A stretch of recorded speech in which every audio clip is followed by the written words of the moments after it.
Managed by Will Cordero. Leading off for the Americans and playing second base, number 27, Justin Gladfelter. Gladfelter, second base. Batting second is center field, number 18, David Harris. Harris, center field. Batting third, playing left field, number 15, Matthew Ganschow. Ganschow, left field. Batting fourth, right field, number 3, Dominic Zangardi. Zangardi, right field. Batting fifth, the designated hitter, number 23, Vincent Pavada. Pavada, DH. Batting sixth, the first baseman, number 26, Adam Weiss. Weiss, first base. Batting seventh, the third baseman, number 10, Ivan Shank. Shank, third base. Batting eighth, the shortstop, number 22, Anthony Savino. Savino, shortstop. Batting ninth and catching, number 29, Tyler Foxcroft. Foxcroft, catching. Batting 10th, the extra hitter, number 17, Logan Stickler. Stickler, DH. And the starting pitcher tonight for the Niagara Falls Americans, number 45, Kyrie Herman. Herman starting for the Niagara Falls Americans. And ladies and gentlemen, the rest of the Niagara Falls Americans, let's give them a warm Batavia Muckdog welcome.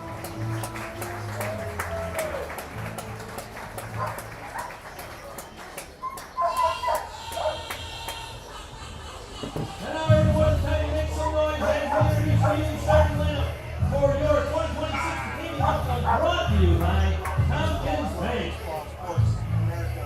Your Muckdogs are managed by the man who has guided us to a first place record of 20 wins and 6 losses as we currently sit in first place in the West Division of the PGCBL. He's also led us to West Division titles in 2022 and 2025. It's always a pleasure to introduce our manager, Joey Skip Martinez. His assistant coaches are Trent Wasserman and pitching coach Grant Pickham. And your Muckdog public manager is Eric Wozicki. Tonight's officials, HP Hood Bed people, are Apollo, Ashley, and James. Additionally, the Muckdog efficiency trainers provided by Rochester Regional Health. Leading off for your Muckdogs, the designated hitter from Brown University, number 1, Cooper Russell. Russell, DH. Batting second, the extra hitter from Richmond University, number 2, Jackson Inman. Inman, DH. Batting third, playing third base from Mount St. Mary's University, number 8, Miles Monell. Monell, third base. Batting fourth, the catcher from Tusculum University, number 34, Joey Socorro. Socorro catching. Batting fifth, the second baseman from Westminster College, number 17, Braden I. Second base. Batting sixth, tonight's colleague sitting into the game from SUNY Brockport, playing left field for 11, Evan Brock. Brock left field. Batting seventh, the right fielder from St. Helens of Florida, number 22, Kyle Vaughn. Vaughn, right field. Batting eighth, the first baseman from Salisbury University, number 7, Braden Redmond. Redmond, first base. Batting ninth, the shortstop from Hofstra University, number 4, Jason Vasquez. Vasquez, shortstop. Batting 10th, the center fielder from TNXL Academy, number 52, Brian Johnson. Johnson, center field. And the starting pitcher tonight for your Muckdogs from RIT, number 14, Nolan Bonnell. Bonnell starting for your Batavia Muckdogs. And ladies and gentlemen, the rest of your Batavia Muckdogs.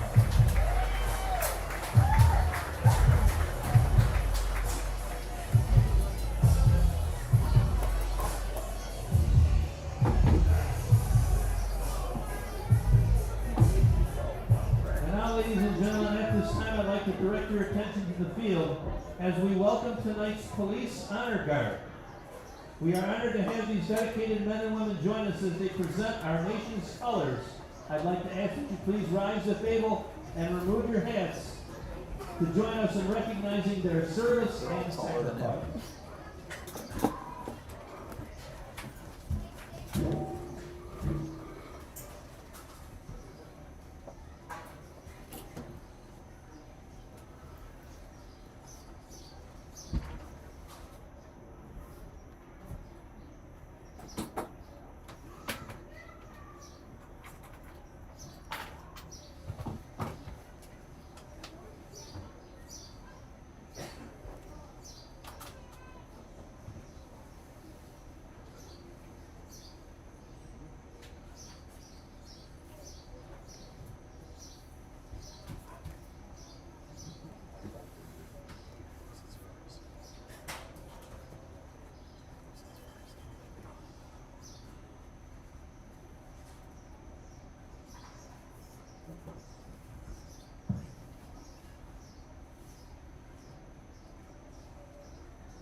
standing.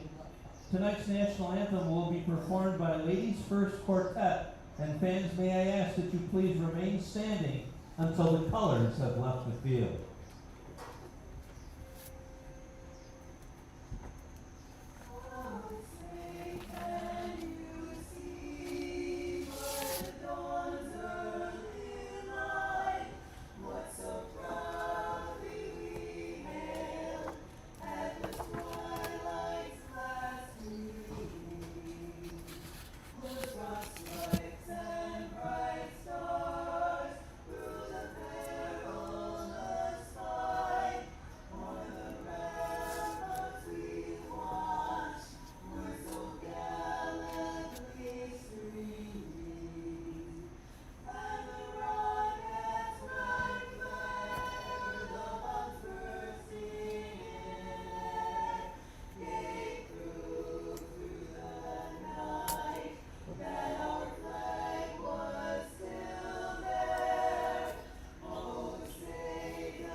Thank you, everyone.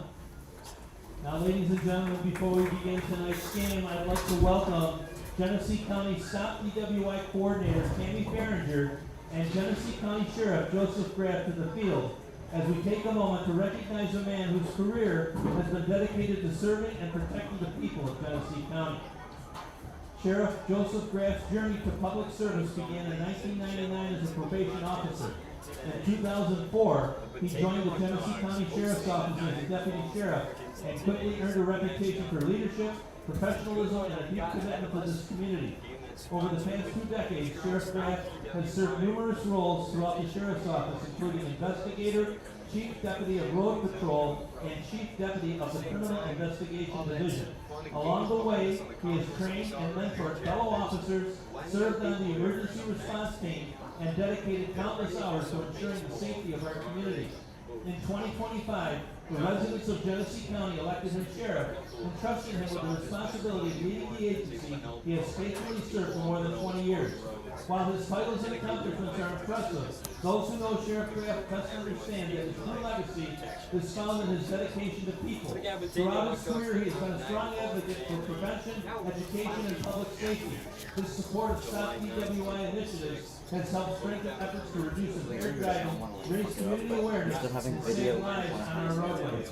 Tonight, as we gather with family and friends for Stop DWI's Night at the Ballpark, we recognize Sheriff Graff with the 2026 Stop DWI Award of Excellence, not only for what he has achieved, but for the example he continues to set in service, leadership, and commitment to others.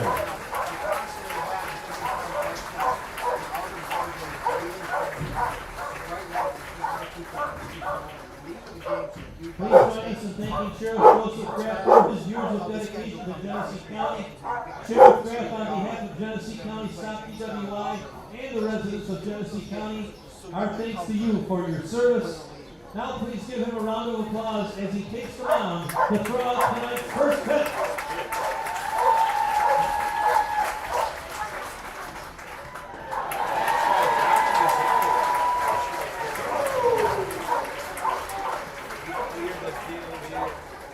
That was like fucking bush. Right.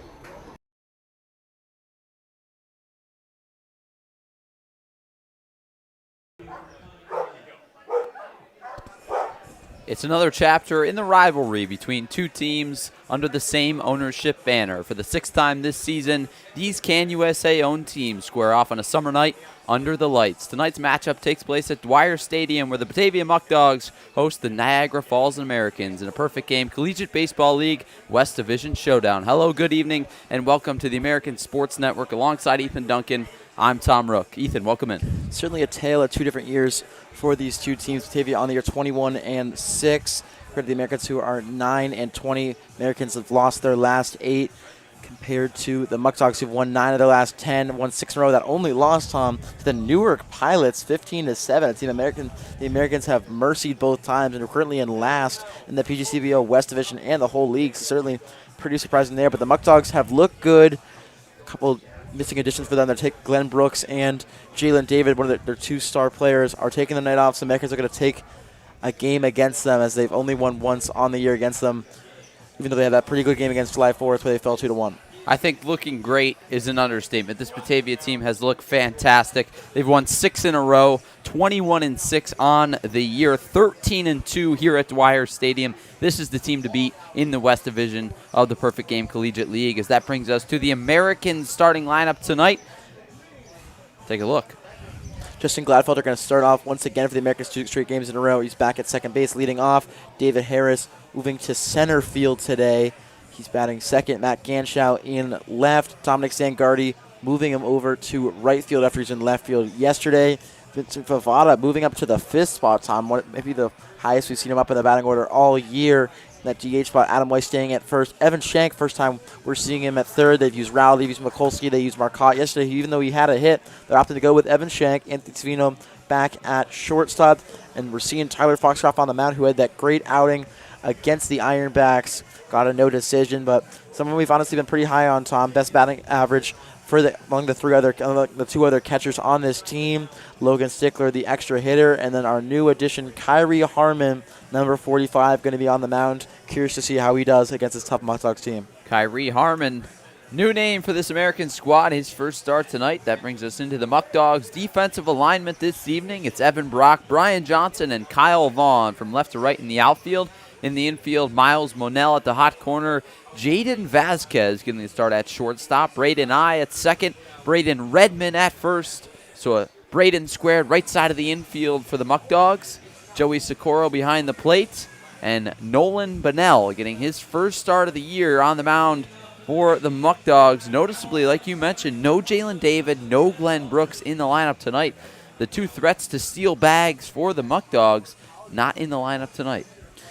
We've seen Nick Past and Lindsay just struggle to throw out runners. We haven't seen Foxcroft really throwing out runners in a while, so certainly have a lot easier time here. So Bonnell out of the stretch against Justin Gladfelter. First pitch of the ball game, misses low for ball 1. And we're live here at Dwyer Stadium in Batavia, New York, Genesee County. My name's Tom Rook alongside Justin Gladfelter on to lead things off here. Alongside Ethan Duncan, I'm Tom Rook, as Justin Gladfelter takes that one upstairs, now 2-0. 2 pitchers who have yet to play for their team so far. See, they're pretty high on this pitcher, considering this team is 21-6, knows they're going to lock up that playoff spot, and this guy can be huge for them to end the season. Gladfelter hits that one sharp right at the second baseman, and Braden I throws him out for the first out of the inning. Gladfelter retired. 2 straight games for Gladfelter, currently 0 for 5. He always makes a close play at first, but has yet to reach in those 2 games for quick out. But someone who doesn't struggle to get on, David Harris, currently, if he's second in the league in the batting average. They posted that graphic on Instagram. Only reason he's not in it is because that game against the Ironbacks hadn't ended. 2 straight games of 3 hits, 3 for 4 in 2 straight games. Their best hitter on this team, looking to get on safely. Yeah, Jackson Inman leading that batting average category in the West Division and in the entire league, as David Harris takes outside for ball 1. Harris 6 for his last 8.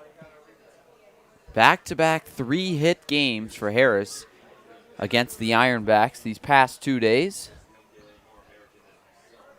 Harris riding a 12-game on-base streak. Ahead in the count 1-0. Bonnell deals. Harris takes it in there. Called strike 1, so count now 1-1. Harris also a 7-game hit streak, currently hitting .463 in the month of July. Count 1-1, 1 out in the inning. Justin Gladfelter ground out to second. Pitch to Harris, fouled straight back. Now 1-2. Gladfelter hit that ball hard at second, but unable to beat it out because he hit it so hard.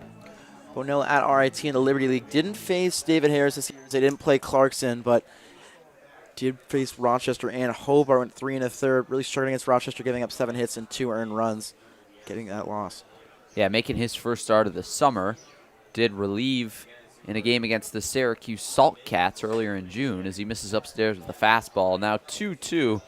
Had 2 scoreless innings against the Saltcats back on June 29th. This is start number 1. He's lined up 4 starts the rest of July before returning back to RIT, a recent signee of the Muckdogs. Fastball sweeper combo. That fastball sits anywhere from 88 to 89 on the regular. Pitch to Harris in the dirt. Good take from the Americans' left fielder, excuse me. Gladfelter grounded out. The problem with the Americans last night was 1 for 9 to get that leadoff runner on. That one coming in that 9th inning, they had the bases loaded with 1 out, still didn't score. So trying to at least get a 1-out runner is the problem. They had a couple 2-out rallies, just couldn't really capitalize on it. So Harris batting from the left side against the righty Bunnell. Bunnell out of the stretch, nobody on base, 1 out. Pitch to Harris. That one's fought off right at the shortstop and Jaden Vasquez, who makes the play for the 2nd out of the inning. Harris jammed. A nice spot by Bunnell. Good spot. 2 quick outs here, getting out Harris and Gladfelter as they'll bring up one of the best hitters in the league by RBI, Matt Ganschow. So this is the 6th matchup between these two teams this season. The last one coming on July 4th. The Muckdogs won that one 2-1 in Niagara Falls. Bunnell versus Ganschow. Pitch. Ganschow cracks that one down the right field line. Headed towards the corner. It'll fall. Bounce up against the wall. Ganschow heads for second. Fielded out there by Kyle Vaughn. He gets it in. So it's a 2-out stand-up double for Matt Ganschow. And the Americans have a runner in scoring position here at Dwyer Stadium in the top of the 1st. Just laced by Ganschow. It's his 5th double on the year. No one has more than 2 for the Americans. But that's really what we're talking about, Tom. They get their quick 2 outs, and then they're able to get runners on. We saw 1st and 2nd, 2 straight innings in a row in that 5th and 6th. Just not able to get the runners over. And it brings up Dominic Zangardi, who really was at the forefront of those 2-out rallies where he'd have runners in scoring position, just wasn't able to move them over. And in this game against the Muckdogs, any run you can get is a blessing. Trying to get a single here to get the Americans 1-run lead would be huge. Bunnell checks on Ganschow, deals to Zangardi, who swings at a high heater and misses for strike 1, way out of the zone. Zangardi chasing, struggling a little bit at the plate here in July, just 2 for his last 11, hitting .235 so far in the 7th month of the year compared to hitting .400 in June. Zangardi batting from the left side, pitch from Bunnell, popped up to the left side of the infield, drifting towards foul ground, and Bunnell hauls it in for the 3rd out of the inning. So the Americans get no runs on 1 hit, a Matt Ganschow double. He's left on base here in the top of the 1st. The Muckdogs come to bat at Dwyer Stadium here on a Thursday night in July. Sammy's Pizzeria has been family-owned and operated for 3 generations since 1962 and are the originators of the 1/2 tray of pizza. The Americans would like to thank Sammy's for sponsoring the team this season. Pick up all your favorites right across the street from Sal Magley Stadium at Sammy's Pizzeria. The Niagara Falls Americans appreciate the ongoing support of Blaze Brockway Contracting. Family owned and operated for over 15 years, Blaze Brockway Contracting specializes in all aspects of remodeling and renovation.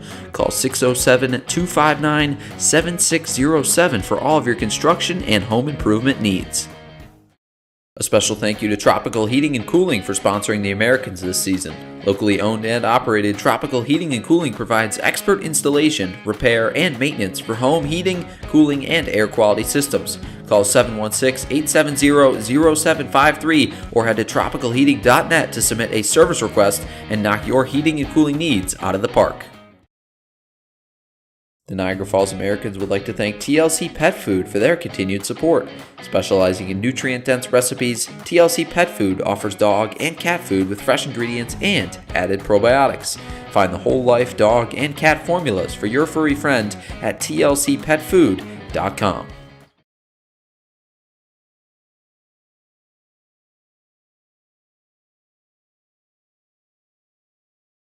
Back here on the American Sports Network, Tom Rook alongside Ethan Duncan gearing up for the bottom of the first here at Dwyer Stadium. The Muckdogs coming to bat. We'll take a look at their starting lineup. Leading off for the Muckdogs is Cooper Russell, the designated hitter, going to be a freshman at Brown in the fall. Had a home run last night. Jackson Inman batting second. We mentioned currently leading the PGCBL in batting average, a .464 average on the year. Miles Monell from Mount St. Mary getting the start at third base tonight out of his traditional shortstop position. Joey Socorro getting the start behind the plate, but Americans killer 2 triples against the Americans this season. Braden I over at second base. Evan Brock, who's moved around the infield and in both corners of the outfield, now starting in left tonight. Kyle Vaughn out in right, a home run last night for him. Braden Redmond at first from Salisbury. Jaden Vasquez just playing in his 3rd game of the summer. He gets to start at shortstop. And no Glenn Brooks out in center. Brian Johnson getting the start tonight out there. And Nolan Bunnell on the mound for the Muckdogs, as that brings us into the Americans' defensive alignment right here tonight against the Muckdogs. Matt Ganschow in left field. David Harris in center. Dominic Sangari first time in right field. Evan Shank first time he's at hot corner at third. Lee Savino back at short. Gladfelter at second, Adam Weiss at first, Kyrie Harmon on the mound, and Tyler Foxcroft catching here for the Americans. So Foxcroft's first start behind the plate since early June. It's been Nick Past, it's been CJ Snooze, and neither of them really providing a whole lot of offensive production. So Tyler Foxcroft getting the start behind the plate tonight for the Americans. 4 for 17 on the year. Hasn't had an at-bat since June 26th against Olean, where he went 1 for 4. So Kyrie Harmon takes the bump for his first start of the summer against the Muckdogs offense, who leads the PGCBL West Division in just about every single category you can think of offensively. First pitch from Harmon hits Russell with a curveball. Not the start you want if you're Harmon. Get the nerves out of the way. Yeah, first pitch he's thrown all year for the Americans. Certainly not a great start. Hoping it's just some early nerves and something that can be just figured out here. As Batavia, when they get runners on, they really capitalize. Yeah, the Americans lead the PGCBL in hit by pitches on the year, and there's another one from Kyrie Harmon. Cooper Russell off first, a threat to run, as in steps Jackson Inman. First pitch from Harmon misses in the dirt. Foxcroft blocks it, and Russell will take off for second and swipe it easily. 2 pitches already for Harmon, and Russell already at second base. Not what you want to see if you're an Americans fan. Yeah, Russell fast guy, 12 stolen base. Obviously, that'll be ruled a wild pitch, but yeah, 2 pitches so far, a wild one and a hit by pitch. Really high on Harmon coming in. Really curious how he can try and get out of this. So Inman ahead in the count, 1-0 here against Harmon. Working out of the stretch. Harmon checks on Russell, deals. Outside corner misses with the fastball. Now 2-0. Harmon attended St. Bonaventure in the fall of 25, then transferred to Jamestown Community College in the spring of 26. Couldn't play due to transfer credits and things along the lines in the portal, so now we'll get his first collegiate season in 2027 at Jamestown Community College. Behind the count, 2-0 to Inman. Pitch. Inman pops it fouled on the third baseline. Now 2-1.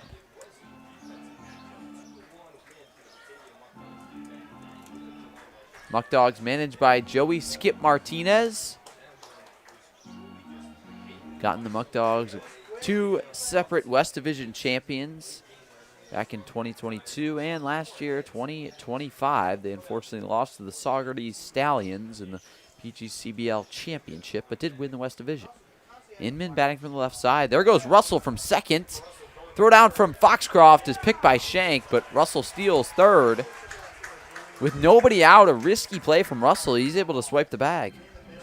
Huge play by Russell. We talked about those 12 stolen bases, but third's pretty risky there. So now runner at third base, still no one out, and one pitch away from the runners at the corner, still no one out. It's Harmon in a bit of a jam now. The Americans will bring the infield in here in the bottom of the first, which again shows you how limited their offensive production really has been. Inman batting from the left side against the righty Harmon. 3-1 outside, he walked him. So Kyrie Harmon, 2 batters, and 2 guys have reached via hit by pitch and a walk.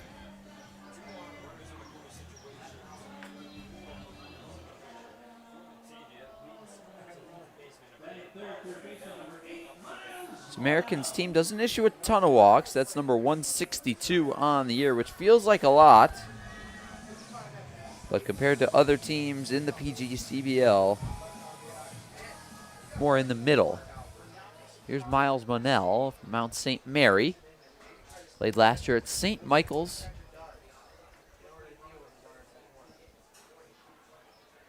Inman off first, almost took off as Harmon hits Monell, and that'll load the bases.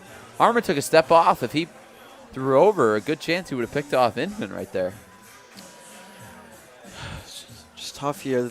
Plays like that, and then you hit the guy immediately afterwards. Now bases loaded. 7 pitches so far, only 1 strike, and that's on a foul ball to Inman. Now bases are loaded. We talked about that game. The Americans lost 2-1 after a great pitching performance from Rose. Only gave up 2 runs in 9 innings. Now in danger of giving up 2 runs or more, and it's only been third of an inning. Here's Joey Socorro hitting cleanup for the Muckdogs. Socorro, a big night last night, 3 for 5 with a double, 4 RBIs. Also had a run scored and a stolen base. And I mentioned Russell had a homer last night. He was 2 for 4. He's on third. Inman off second. Monell off first. So good speed on the bases for the Muckdogs. First pitch to Socorro. Fastball popped up in the infield. Weiss ranging over. He makes the play for the first out of the inning. A huge out right there for the Americans' defense. I'm just really curious what Socorro is doing right there. I mean, you've seen that Harmon's been wild all day. Already hit 2 guys and he's given up a walk, and he throws 1 pitch and you're popping out on it. And this guy had 2 of the 8 hits for the Muckdogs in their win on July 4th. Just, you got to take a couple pitches there, and if you're an Americans fan, you'll take it. Huge first out, looking for double play ball here after really shaky inning, and Harmon looking to come out unscathed with double play. Here's Braden Nye batting from the left side. 0 for his last 7. Getting the start in the 6th spot tonight. 5 spot, excuse me. First pitch from Harmon, misses upstairs. Now 1-0. Nye from Westminster College in Fulton, Missouri. Hitting .214 on the summer, just with 5 RBIs. But in a good spot here to increase that number with the bases loaded. 1 out, ahead in the count 1-0 here against Kyrie Harmon. Harmon out of the stretch, deals the second pitch to I, who bounces it fouled on the first baseline. I, one of their lowest qualified hitters. They have no one batting below 200 besides 2 or still get to have a hit. Just goes to show how strong of a hitting core this is when your 3rd lowest guy hitting is batting 200, Tom. That's Jacob Vesco. So I, count is even here against Harmon, 1-1. Left-handed hitting second baseman. 1-1. Harmon out of the stretch. Deals to I. Just misses upstairs with the fastball. Couldn't get the top of the zone. So now 2-1. I not been very good here at Dwyer Stadium. Just 4 for 24 on the year, which is good for a 167 batting average versus a 278 average on the road. Count 2-1. Harmon out of the stretch. Deals to I. Bounced down the first baseline. Nice pick by Weiss. He'll come home with it and get the force out at the plate. What a play from Adam Weiss to Tyler Foxcroft. And the Americans get a big out at home plate, a force out. Humongous play there by Weiss. You saw him look back to first for a second, but knows that's not the out that he needs. He needs the out at home. throws it well to Foxcroft. We've seen those plays where the bases are loaded and that force out at home, they throw it away, but that's not a play that Weiss does. 2 humongous outs here. Bases still loaded. Looking a noble Tiger room here. Evan Brock at the plate, a dominant hitter this summer. Has had some struggles with the strikeouts, but the RBI numbers sure speak for themselves. 38 RBIs, they speak for themselves. Pitch to Brock, inside, just misses from Harmon. Yeah, it's a huge at-bat for Herman. You're playing against one of the best hitters in this PGCBL. We talked about it. Tied for RBI leader in this entire PGCBL. 7 doubles, 2 triples, and a home run. Look for some extra base hits here to start this rally for the Muckdogs. 1-0 from Harmon. Up and in, misses with the ball. So now 2-0, going to come to Evan Brock. Brock attends SUNY Brockport. Led them this past year, and you guessed it, RBIs. 48 RBIs on the year for SUNY Brockport, so just 10 away here with the Muckdogs, already at 38 on the summer. Brock hitting .375. He's also got a homer to his name. Bases are loaded, 2 outs here in the bottom of the first. Harmon out of the stretch, deals to Brock. Brock cracks that one into center. Gladfelter going back. Harris coming in. Harris calls off Gladfelter, makes the play, so it's a true noble Tiger. And Harris makes the catch in center. The Muckdogs score no runs and leave the bases loaded. Herman gets the job done after a force out, a pop out, and a fly out. We'll stifle this Muckdogs offense for now as we're going scoreless through 1. For now is the key words right there. We'll see if Harmon's able to hold them scoreless for the rest of the game. But for the Americans, it'll be 5, 6, 7 due up right here on the American Sports Network. The Niagara Falls Americans thank Casella Waste Systems for their continued support. Casella offers sustainable waste management and garbage pickup right here in Niagara Falls. As an environmental service provider, Casella manages and transforms society's waste into new resources. Call 716-637-4843 to get a price quote on garbage pickup. The Niagara Falls Americans appreciate the ongoing support of Blaze Brockway Contracting. Family owned and operated for over 15 years, Blaze Brockway Contracting specializes in all aspects of remodeling and renovation. Call 607-259-7607 for all of your construction and home improvement needs. The Niagara Falls Americans appreciate the support of Stalka Agency. Serving Western New York since 1957, Stalka Agency makes insurance simple through proactive planning and straightforward conversations. Call the local Stalka Insurance team at 716-634-7070 to get a tailored insurance quote that's as precise as a pitcher painting the outside corner. Back here at Dwyer Stadium in Batavia, New York. Last inning, the Muckdogs completing a true noble Tiger, which if you've never heard that term, no outs, bases loaded, ending with team incapable of getting an easy run. So a noble Tiger, bases loaded, no outs, and the Muckdogs unable to plate any runs in the inning. The Americans get out unscathed, and they're coming to bat right now in the top of the second.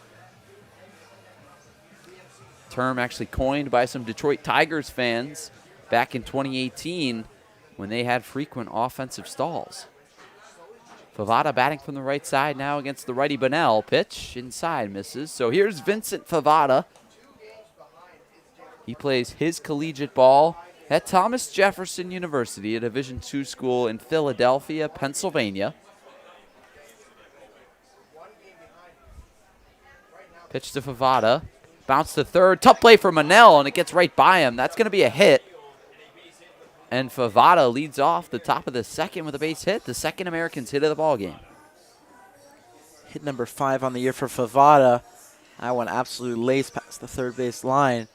Americans get that leadoff runner on. That was their kryptonite in that Ironbacks game. They got that 2-run double, couldn't capitalize. Two bagger, and couldn't capitalize. Now trying to do something here. Vincent Favada on the year, 1 stolen base. He's only reached safely 5 times, so really hasn't had a big opportunity, but also don't want to get that big first out after that leadoff single. Bunnell out of the stretch. There goes Favada. Throw down from Socorro. Not in time. Favada steals second on the first pitch of the at-bat to Weiss. And the Americans have a runner in scoring position here against the #1 team in the PGCBL West Division in the top of the second inning. We were talking about only one stolen base on the year because due to him not reaching that often, but great jump, great slide, great play from Favada to get into scoring position. Second straight inning when the Americans have had a runner in scoring position. Now looking to capitalize here. Pitch to Weiss, fouled off on the first baseline. So count now even at 1. Weiss hitting .294 here in the month of July, riding a 3-game on-base streak. Weiss, an on-base machine. He's played 23 games this year. Only 3 times has he not been able to reach. 1-1. Outside, misses with the fastball. Now 2-1. A good hitter's count here for a guy like Weiss, who puts the ball in play often. Looking to get Favada over. And once again, the Americans, losers of their last 8 games. The Muckdogs, winners of their last 6. Count 2-1. Weiss in the box from the right side. Pitch. Fouled off on the right field line. Weiss able to take that sweeper the other way. Let it travel, but a little bit too much. So now count is even at 2. At the very least, you want to try and move Favada over to third. Yeah, cannot strike out right here. 2-2 count. Looking to put the ball in play any way you can if you're Adam Weiss. Here's the 2-2. Favada headed for third on the pitch. And Weiss fouls it off. The Americans uber aggressive so far tonight. We already saw Russell getting to third on a stolen base. Favada trying to match him there. Fouled off, stay 2-2. So Weiss batting from the right side. 2 balls, 2 strikes, nobody out. Favada off second, a good lead as he continues to take a pre-secondary. Weiss cracks it down the right field line, but it's foul.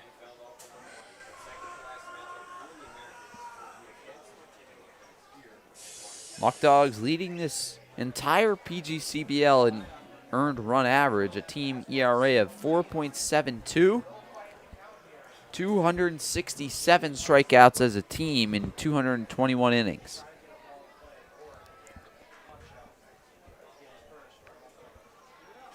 Count is even at 2. Weiss against Bunnell. Pitch. Fouled off once again. Weiss putting together a really good at-bat here against Nolan Bunnell, who's in his first start of the summer. That's what Adam Weiss does. He works these tough at-bats and usually either puts the ball in play or draws a walk.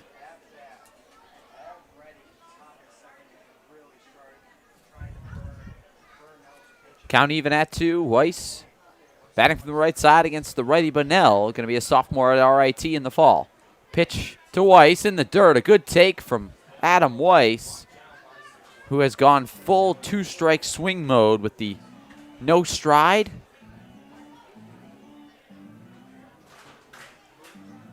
Nobody out in the inning, looking to get Favada up 90 feet any way he can with Evan Shank on deck, who's playing third base tonight for the first time all year. Bunnell checks on Favada at second. Turns back to home, back to Favada, now deals. Fastball outside, misses, and Adam Weiss's signature works a big walk here for the Americans. They got first and second, nobody out for Evan Shank. 21st walk for Weiss. First and second now. Big spot for Shank. We've seen him come in as a pinch hitter and make some moments. Yesterday came in for Matt Ganschow, got a walk, and then we saw him get one of the few hits in that 10-0 loss to Auburn where he laced a double down that left field line. If he did that again, he could certainly get 2 RBIs on the year. So he's looking for another RBI. He's only got 1. First and second, nobody out. Bunnell deals to Shank outside, gets the call with a heater. 0-1, a really nice spot. You wonder, first and second, with the limited offensive production the Americans have had, do you lay down a bunt here with Shank with a guy like Savino on deck who's been fairly good at the plate as of late? But Shank not squaring around a bunt here on the first pitch of the at-bat. Not either on the second as he swings and misses on a fastball quickly behind 0-2. Shank batting 130 on the years. Came around to score 4 times, 3 hits, but 2 of those being doubles. I think, Wack, maybe you should have caused the bunt. Now he's down 0-2. Did have a hit against the Muckdogs back on the 4th of July. Count 0-2. First and second, Bunnell against Shank. Pitch. Misses down and in. Now 1-2. Certainly been a long day behind the plate. Seen a couple near wild pitches, but Socorro saved a couple. That's probably the reason why Fa doesn't came around to score here. So that one went low again. 1-2 here for Schenk. Bunnell ahead in the count. You could see that sweeper right here against Schenk. Pitch. Yep, there's the sweeper. Schenk checks his swing, and he goes around. A nasty sweeper from Nolan Bunnell sends Schenk back to the dugout for the first out of the inning.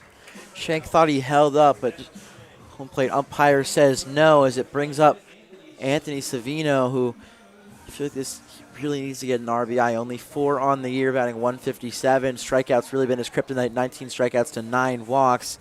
Really like to put up the ball in play here. Wonderful to see Favada try and get to third here as a ground out could score him. Here's the 1-out pitch in the dirt. Good block from Socorro. Now 1-0. Savino hit a double back in the 4th against the Muckdogs, his first extra base hit of the season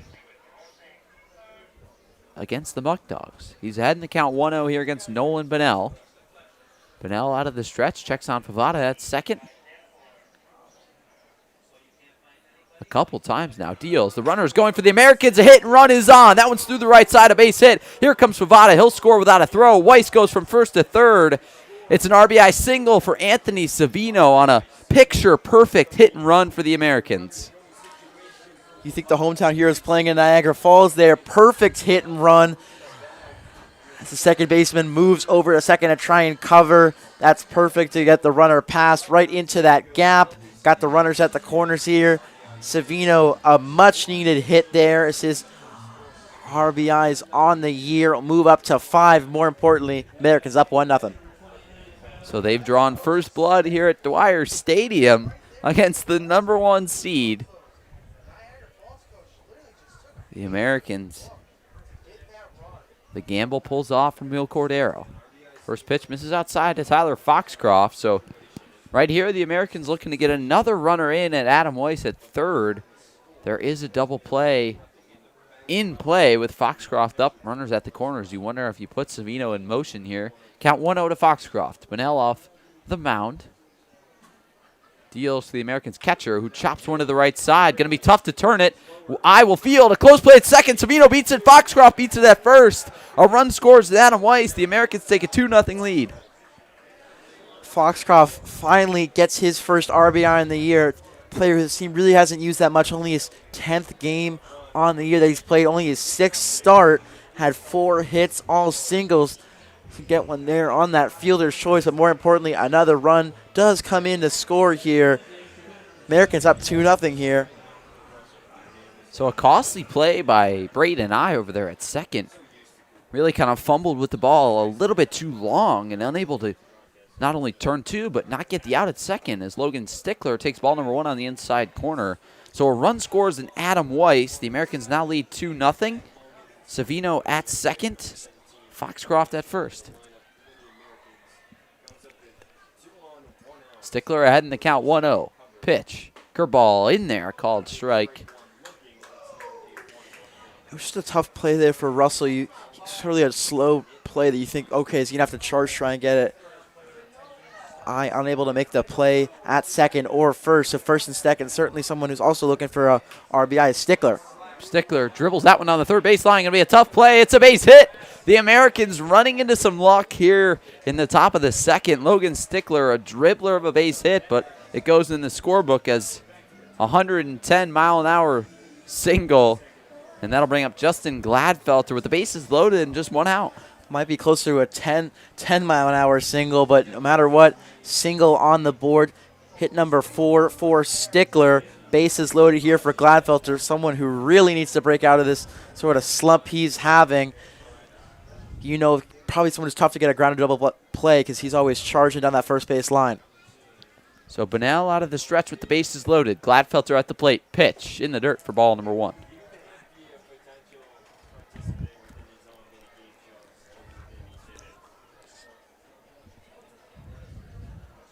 Gladfelter in the count, ahead in the count, 1-0 against Bunnell. Gladfelter 2 for 10 here in July, looking to break a little bit of a slump. 1-0 count, pitch. Outside, gets the call with the sweeper. A nice spot from Bunnell, able to land that nasty spinner. So Stickler off first. Foxcroft off second. Savino off third. Gladfelter at the dish here against Bunnell. 1-1. Sweeper hit down the right field line, drifting towards the corner. It'll fall for a base hit. One run is in, and Savino, he had to wait to see if it was caught in right. Foxcroft getting the wave, going to be a play at the plate, and he's out. A good relay by the Muckdogs, and Tyler Foxcroft is thrown out at home for the second out of the inning. But a run does score on the play, gives the Americans a 3-0 lead here at Dwyer Stadium.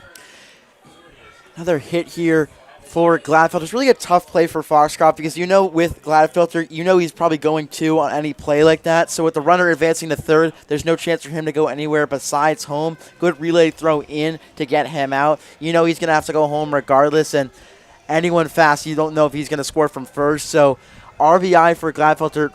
Out does happen as well, but it brings up David Harris, a guy who certainly can get a couple more RBIs. More importantly, though, they're up 3-0. So Gladfelter with a double scores Savino. Foxcroft thrown out at the plate. Stickler moved to third on the play. So now second and third, 2 outs. A hit here from Mr. Consistent, and David Harris would be big for the Americans. Pitch inside, misses, now 1-0. Foxcroft also had to see if that ball was fair, so he wasn't really running off that pitch. Just really a tough play for him. I wouldn't really blame him for being out at home, but huge spot here for Harris. We talked about how well he's hitting. Only 5 RBIs, though, Tom. Certainly looking to knock on a couple more with that big 3 in the top of the second, trying to add on a couple more. Here's the 1-0 to Harris. Outside, misses. Now 2-0, so a really good hitter's count for the American center fielder tonight.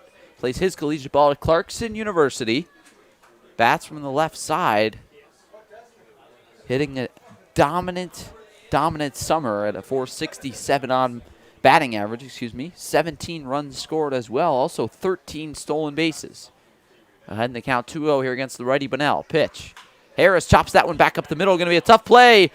Spin move at first. Good pick. No, it's not. It gets by the first baseman, Redmond. Harris will scamper to second on the E6.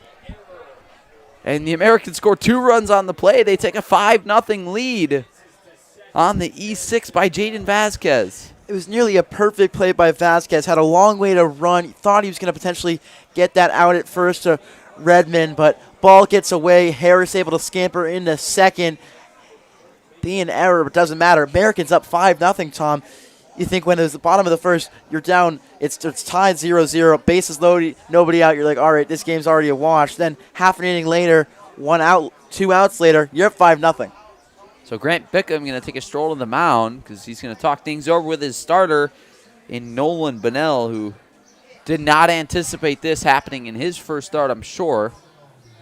Just judged on the way the Americans have been playing baseball as of late, but that's baseball. You can turn around so quick with a snap of a set of fingers.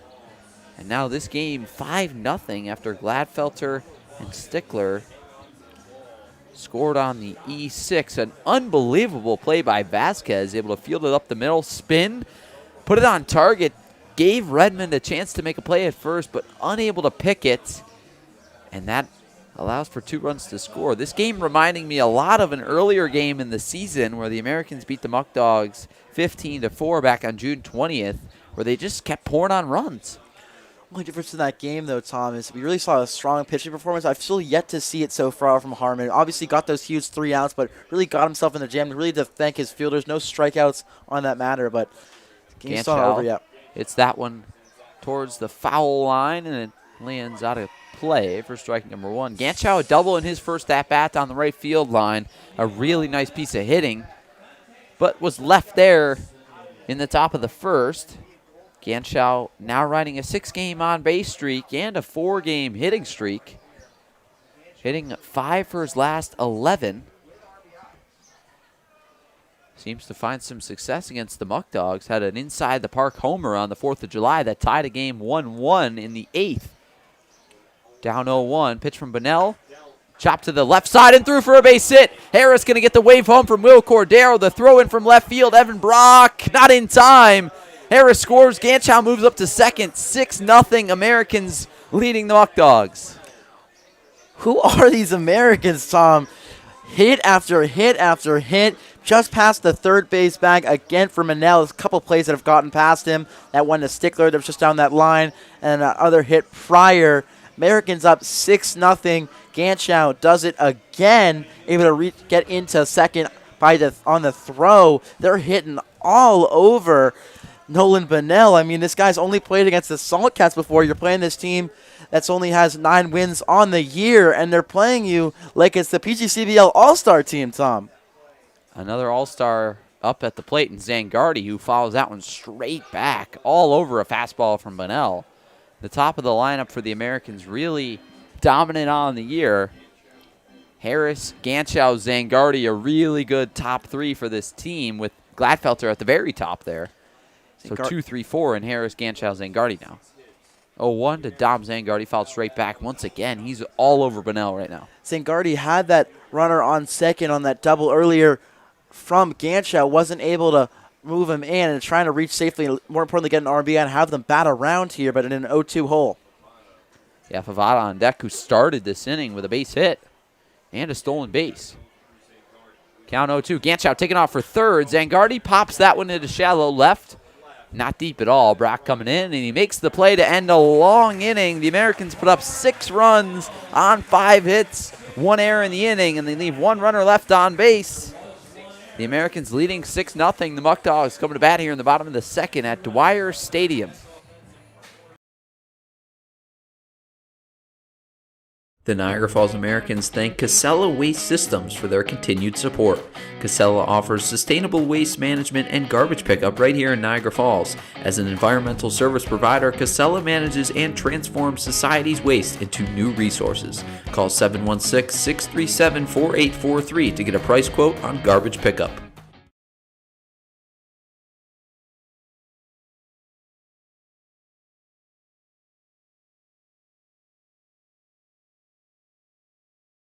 The Niagara Falls Americans appreciate the ongoing support of Blaze Brockway Contracting. Family owned and operated for over 15 years, Blaze Brockway Contracting specializes in all aspects of remodeling and renovation. Call 607-259-7607 for all of your construction and home improvement needs. A special thank you to Tropical Heating and Cooling for sponsoring the Americans this season. Locally owned and operated, Tropical Heating and Cooling provides expert installation, repair, and maintenance for home heating, cooling, and air quality systems. Call 716-870-0753 or head to tropicalheating.net to submit a service request and knock your heating and cooling needs out of the park.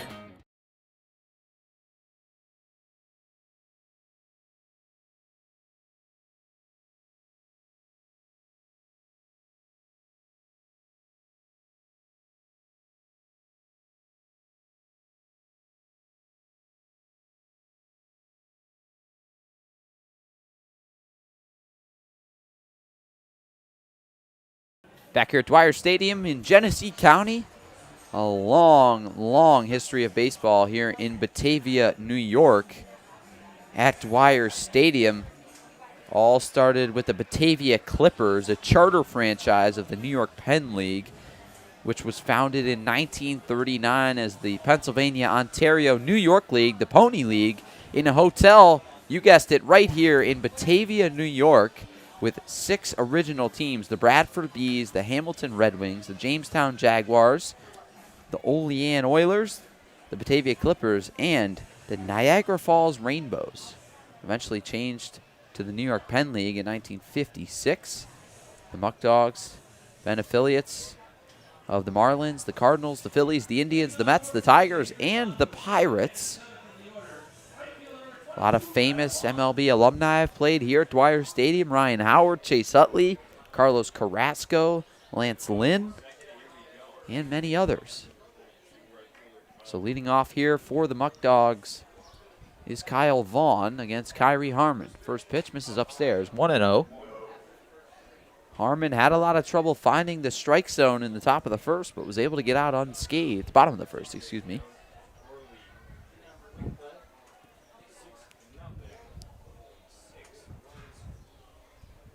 Count is 1-0. Kyle Vaughn at the plate. Harmon out of the stretch, deals. Chop to the right side. Harmon fields, bobbled, flips off his hat, flips to first, gets the out. So Harmon takes off his hat, picks up the ball, and gets the out at first. Yeah, lost something, but got the more important thing, which is the ball. Thankfully, didn't try and use the hat to get the out. I know in the MLB that's a RBI, that's a ground rule triple, I believe, but Harmon had to make the play in the field. Harmon able to make the play in the field. We've seen the Americans pitchers struggle to do that, especially Slattery, thinking back to that game earlier on July 4th, but Harmon gets a huge first out. It doesn't need to have the bases loaded to do so. So here is Braden Redmond playing first base tonight from Townsend, Delaware. A two-way guy, plays at Salisbury University. First pitch from Harmon. This is way outside. Harmon has looked really wild here in this inning and a third. The Muckdogs almost doing him a favor, swinging at these pitches that he leaves over the plate. I mean, you think a change in approach is probably coming soon with how little of strikes he's thrown. They've kind of attacked anything in the zone, maybe seeing more pitches in the zone. Count 1-0, 1 out in the inning. Harmon deals to Redmond, who takes outside, ball 2. Only game number 11 for Redmond on the year.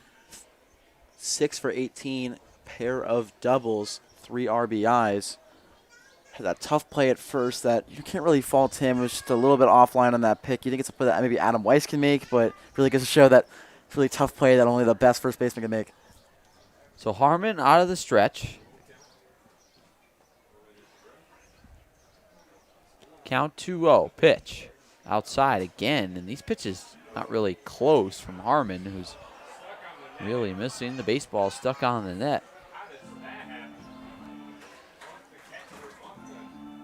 3-0 count we saw last time. Was able to get a foul off, and then that's how Russell was able to get on safely on that walk. Only the one walk given up by Harmon, at least to find the strike zone here. Yeah, behind in the count, 3-0. Got to put something in the zone here against Redmond. Americans playing the pull to the right side. 3-0 fastball misses upstairs. So 4-pitch walk issued to Braden Redmond. The Muckdogs have a man on base here in the bottom of the second.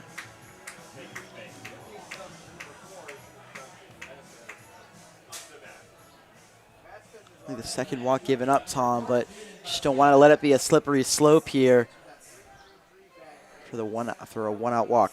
So here's Jaden Vasquez, who recently joined the Muckdogs. This is just his 3rd game of the summer from Haverstraw, New York. He's committed to Hofstra for the fall in Hempstead, New York, a Division I school. He's got all field power, a very versatile defender, playing shortstop tonight, batting from the right side. Redmond off first. Redmond looking for a vault-style lead. Harmon misses inside with the fastball, ball 1. You mentioned, Tom, only the 3rd game that Vasquez played started in all of them. Already has 2 hits, a double, and 2 RBIs. So certainly has done a lot in those 2 games. Looking to tack on a run here for the Muckdogs, who are down 6. Yeah, this game nowhere near over. A big second inning for the Americans, but still a lot of baseball left to play. Redmond off first. There he goes. Pitch inside, called a ball. Throw down from Foxcroft. Not in time. Redmond swipes second. And the Muckdogs have a runner in scoring position here with 1 out in the bottom of the second. First stolen base from Redmond, but you wouldn't be able to tell. Pretty good jump. Nice throw from Foxcroft right on that inner bag, right where you want to tag him on the foot when he slides in, but runner able to get in safely, in scoring position now. Still 2-0.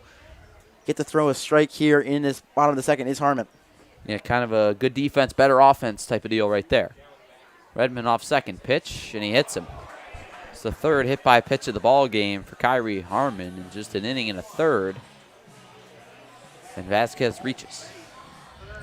Harmon has this big lead from this top of the second, up 6-0, but still has to be careful here. Already has a pair of hit by pitches. Want to get these quick outs. Don't really want to do it with the bases loaded every time. He's in danger of doing so. We'll bring up 10-hitter. Dan Brick taking a stroll to the mound to talk things over with his starter, Kyrie Harmon, and Tyler Foxcroft, making sure they're on the same page.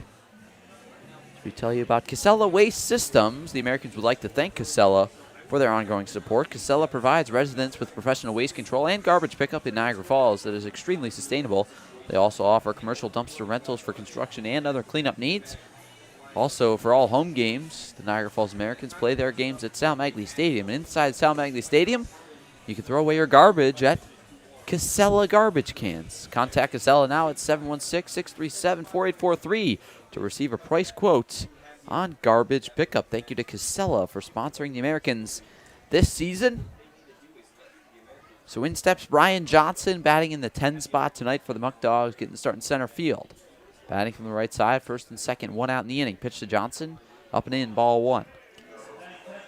Brian Johnson, a guy sort of was coming in relief, 16th game. He's played the 16th game he's played, only his 9th start. 5 hits on the year, but 3 doubles, Tom. So when he gets a hold of one, it can certainly go for power. Yeah, no Glenn Brooks in the lineup tonight, who's been an absolute staple in that Muckdog center field position. Count 1-0, Harmon out of the stretch, deals. Fastball, that one just misses at the top of the zone. Now 2-0. Brian Johnson from Nassau, Bahamas, has played in the South Florida Collegiate League, now taking his talents here with Batavia into the Perfect Game Collegiate Baseball League. No Glenn Brooks or Jen and David, as you mentioned, Tom, but you think at least one of them probably could have gotten a run in when the bases were loaded with no outs. Count 2-0. Johnson at the plate, first and second. Redmond off second, squares bunt, but that one misses inside. Harmon wanted it, but didn't get it. Now 3-0. Harmon just joining the Americans, getting number 45, a really good number as a pitcher. Playing right now, Garrett Cole for the New York Yankees, one of the best pitchers in the league, rocking that number 45. A lot of others, Ethan, as well. Yeah, pretty messed up you don't mention Pedro Martinez as well. Of course, the first player to go to mind is the Yankees.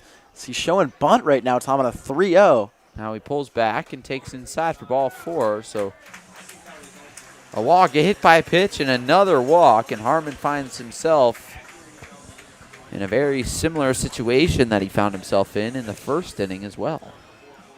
Albeit you do have one extra out to work with, which does help a lot. But it brings up Cooper Russell, who walked his first time up. Certainly wouldn't mind doing so here, Tom, to get a run in. Harmon, another big jam again. Not a guy you want up if you're an Americans fan. Russell been dominant this summer, hitting .370. Batting from the right side against Harmon. 0-0 pitch coming from the righty. Inside just misses. Harmon seems like he's missed with that inside corner an awful lot so far in this second inning. Maybe adjust where you're standing on the mound. Some sort of adjustment's got to be made here if you're Kyrie Harmon. Now 1-0, staring in against Cooper Russell, a dominant hitter. One out in the inning. Pitch to Russell. In the dirt, a good block from Foxcroft, who just saved a run. I'm fine if you can pitch inside, Tom, if you're able to not hit batters, but we really haven't seen the case there for Harmon. He's already hit 2. I'd like to maybe see him look to that outside and have him chase. You just don't want to try and go for an inside spot and just miss the zone and then not miss the guy and walk in a run. So count is 2-0, a really good hitter's count for Cooper Russell, batting from the right side. Here's the 2-0. Pitch inside. That one's called a strike. Gets it with a fastball. Harmon going to play his redshirt sophomore season at Jamestown Community College in the fall. A pitcher, catcher, third baseman, also a switch hitter. So providing the Americans with a lot of versatility in just his first day on the field tonight, getting the start on the mound. Count 2-1 here against Cooper Russell. Pitch from Harmon. This is up and in. Now 3-1. This is what we've talked about, Tom, about pitching inside. It's nearly hit him in the head. Now 3-1 spot. You got to find the zone. I prefer he didn't do it. Looking inside, just 3-1 count. We don't know. Russell, we've seen how he's been iffy with his leg zone. Just try something down the middle. You don't know if he's going to take it. So count 3-1. Russell had a really good crowd here for a Thursday night. Stop DWI night here at Dwyer Stadium. Had some cop cars on the field pregame. Count 3-1. Harmon out of the stretch, deals to Russell. Fastball just misses inside. And that'll walk in a run and make it a 6-1 ball game. Harmon, a couple of hit by pitches in the inning. That his third walk of the inning as well. And that'll bring up Jackson Inman, who pretty safe to say has been the best left-handed hitter in the PGCBL this summer. We've talked about it, Tom. You have a 6-run lead. That doesn't mean you can just keep walking anyone when you want to. Inman walked his last time. I was wrong. Russell was hit by a pitch, so he was that first walk of the game. Inman sandwiched between two hit by pitches between Russell and Monell. 6-0 lead doesn't mean anything if bases are still loaded. No Noble Tiger this time. 1-out pitch to Inman, misses upstairs. Now 1-0.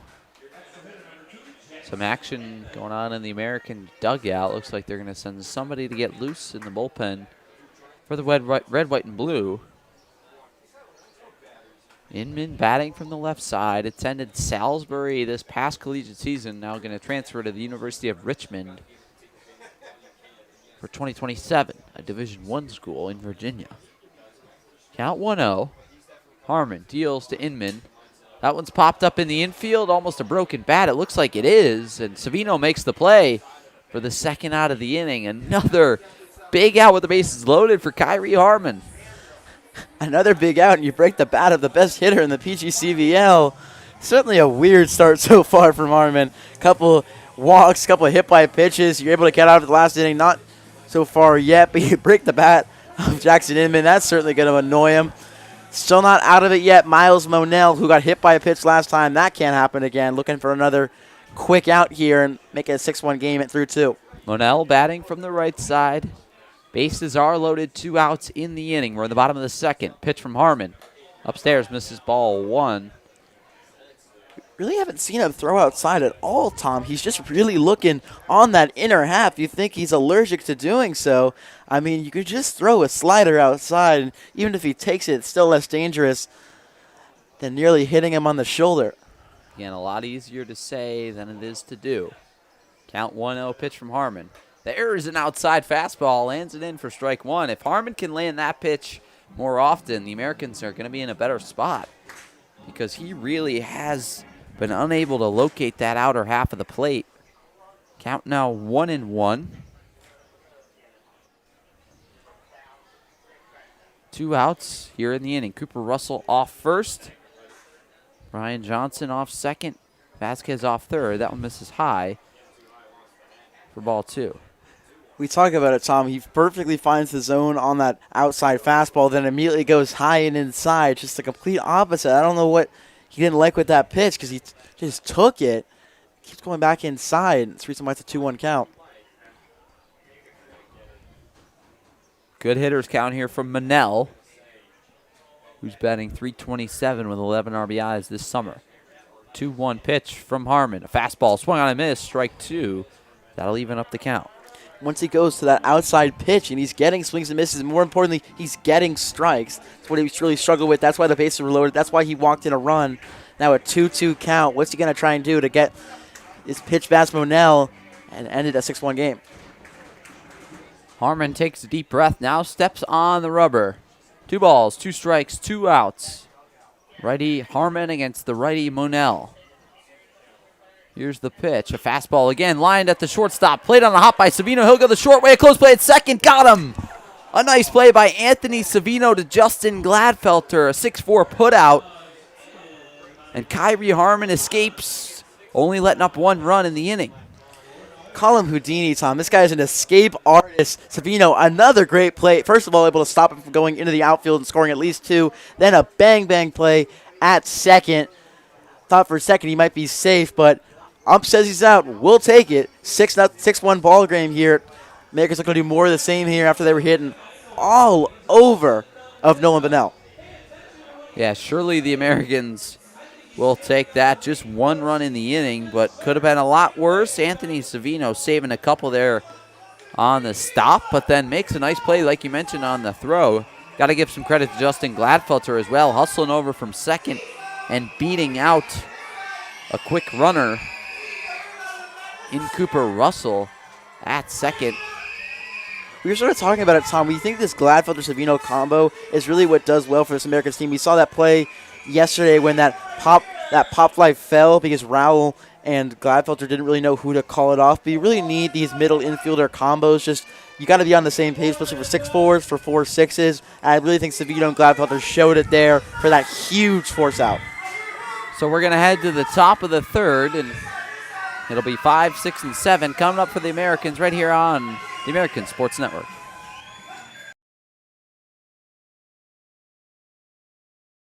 Sammy's Pizzeria has been family owned and operated for 3 generations since 1962 and are the originators of the 1/2 tray of pizza. The Americans would like to thank Sammy's for sponsoring the team this season. Pick up all your favorites right across the street from Sal Magley Stadium at Sammy's Pizzeria. The Niagara Falls Americans appreciate the support of Greater Together Credit Union. Greater Together Credit Union provides personalized banking, loans, mortgages, and savings accounts for anyone living, working, or attending school in Erie or Niagara counties. For more information, current rates, or to apply for membership, visit greatertogethercu.com.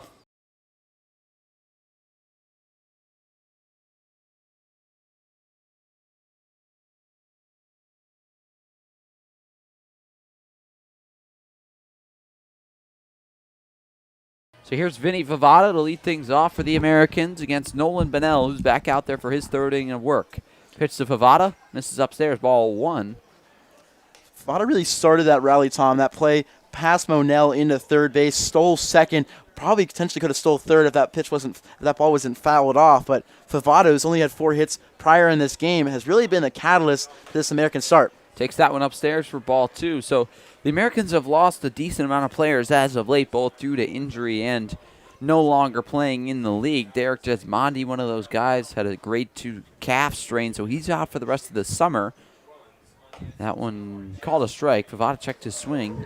But a couple other guys have kind of been hurt or left the team, so Vivada has seen a lot of action as of late, now playing in his 5th game in the last 11 after going 12 games without a single at-bat.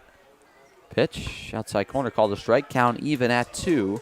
I would agree, Tom. We started seeing these other guys step up. We've seen Thomas Marcotte really step up. He had a couple of hits at third base with Kolsky not being on this team anymore. We've certainly seen that with Xander Clark in that outfield. Count 2-2, pitch to Vivada, fouled off. Good at bat here from Vinny Vivada.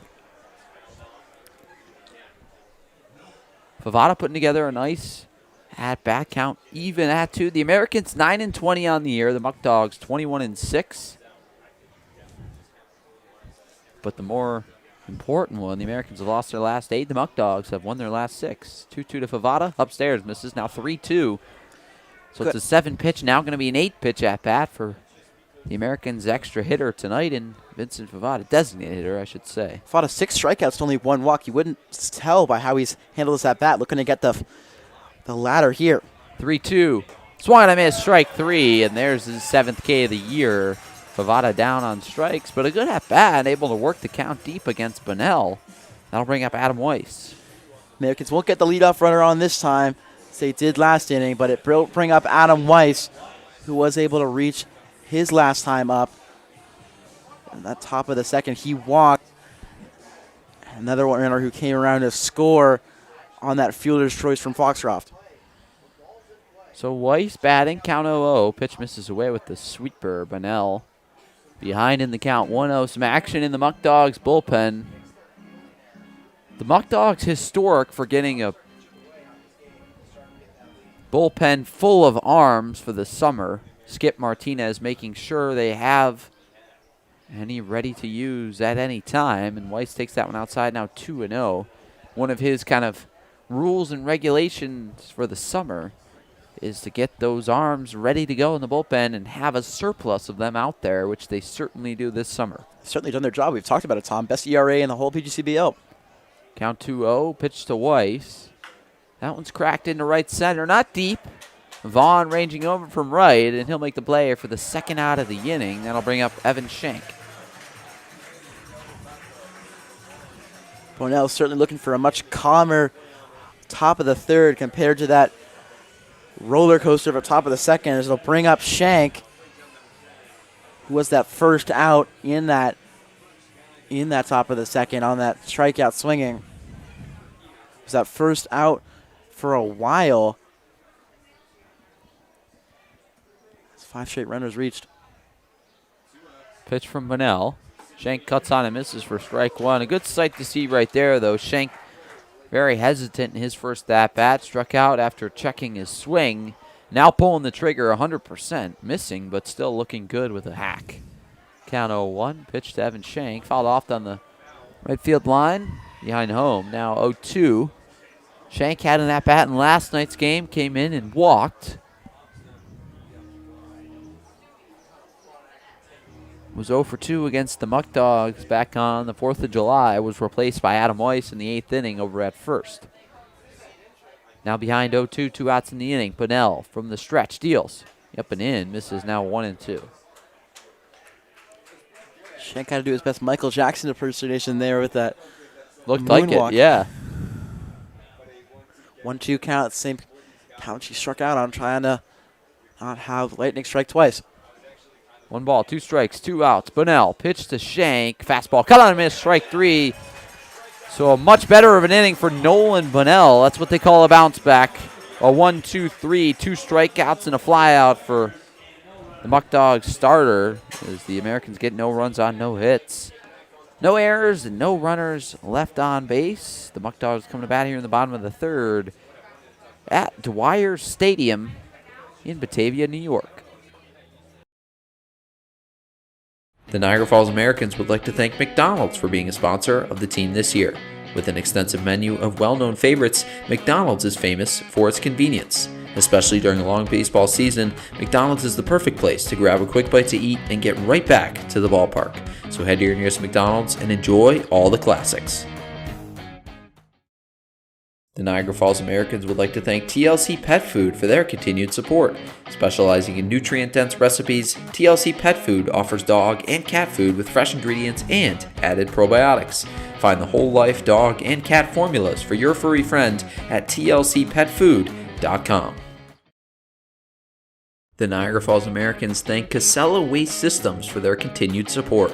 Casella offers sustainable waste management and garbage pickup right here in Niagara Falls. As an environmental service provider, Casella manages and transforms society's waste into new resources. Call 716-637-4843 to get a price quote on garbage pickup. A special thank you to Tropical Heating and Cooling for sponsoring the Americans this season.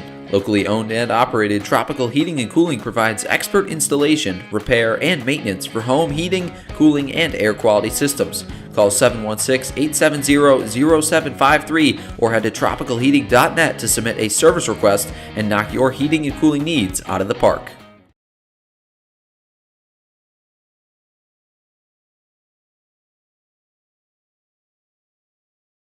So Kyrie Harmon back out there for his 3rd inning of work here for the red, white, and blue, who are wearing the blue jerseys here on the road. Long road stretch here for the Americans. Past 2 days at Niagara yesterday, here in Batavia today, and at Newark tomorrow. Then back at home, Sal Magley Stadium on Saturday against the Olean Oilers.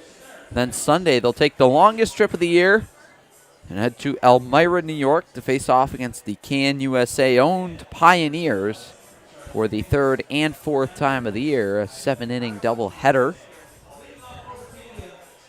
As Joey Socorro struts to the plate. He's 0 for 1 today. He made a big out back in that 1st inning with the bases loaded. Popped up right to Weiss. More importantly, on the first pitch, Tom.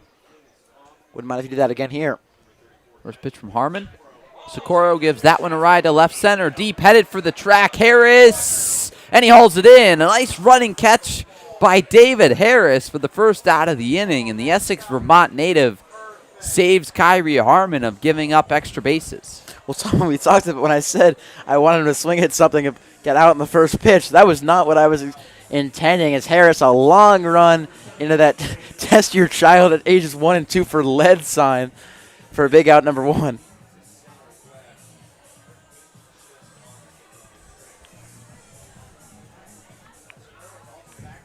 A lot of different sponsorship signs here at Dwyer Stadium. One of those test your child for lead at ages 1 and 2. Alex's place out there. Also Tompkins. Pitch. That one's called a strike. 0-1. How about that catch from Dave Harris? Able to run that down for the first out of the inning. Got to give the American center fielder some credit. Harmon, 2 pitches in the inning. Already 2 strikes. Looking much better than those first 2 innings. I digs in after a ground out in the first. Takes outside, now ball 1. Well, streak ends there, Tom. Braden I, a really successful year this past year at Westminster College. Broke the program record for 20 doubles on the season, which was 11th in all of NCAA Division III action. Count now 1-1, 1 out in the inning. Harmon to I, popped up on the left side of the field. Savino ranging back, calls it, and makes the catch for the second out of the inning. 2 quick outs here. I mean, I felt like it was 2 innings of thriller in those first 2 innings compared to this third one here where it's just been pretty quiet. And you're not going to mind, Tom, when it's a 6-0 ball game, you thought, all right, well, this is a chance of going up in smoke, just making it 6-1 here. So it brings up Brock. It's bringing up the 3 hitters, Tom, who got out in that first inning when the bases were loaded, trying to do more of the same here. Brock, a dangerous bat at the plate for the Muckdogs. Batting from the right side, nobody on, 2 outs. Pitch from Harmon, a fastball. He's looked a lot more comfortable. That one followed straight off. Brock right on it, but still right over the plate. Harmon really finding his groove. Not overpowering with the heater, but able to get out so far tonight. Working around a couple walks, a couple hit by pitches. I mean, 45 pitches, 15 strikes, Tom, is insane. That one misses high for ball 1. But able to get a 1-2-3 inning, you won't really worry about it. I mean, 33% of strikes thrown is probably one of the lowest we've ever seen. But if you're able to make it a 1-run ball game and get out of it, no one's going to care about those numbers. Pitch. Harmon misses inside. Now 2-1 to Evan Brock, who's getting the start in left field tonight for the Muckdogs. Played some second base, some third base, which is where he started on the 4th of July back earlier this month against the Americans in Niagara Falls. Now out in left field tonight. Pitch. Harmon. That one's chopped back towards the right side of the infield. Gladfelter fields on to first for out number 3. So Harmon tried to field it himself, but it got right by him. Gladfelter backs him up and makes the play. And Harmon grooving a little bit as he gets the Muckdogs down in order 1-2-3. I was going to say the same thing. Wanted that 1-3 put out, but you saw him, even after he fell down and didn't make the play, he was fired up leaving the mound.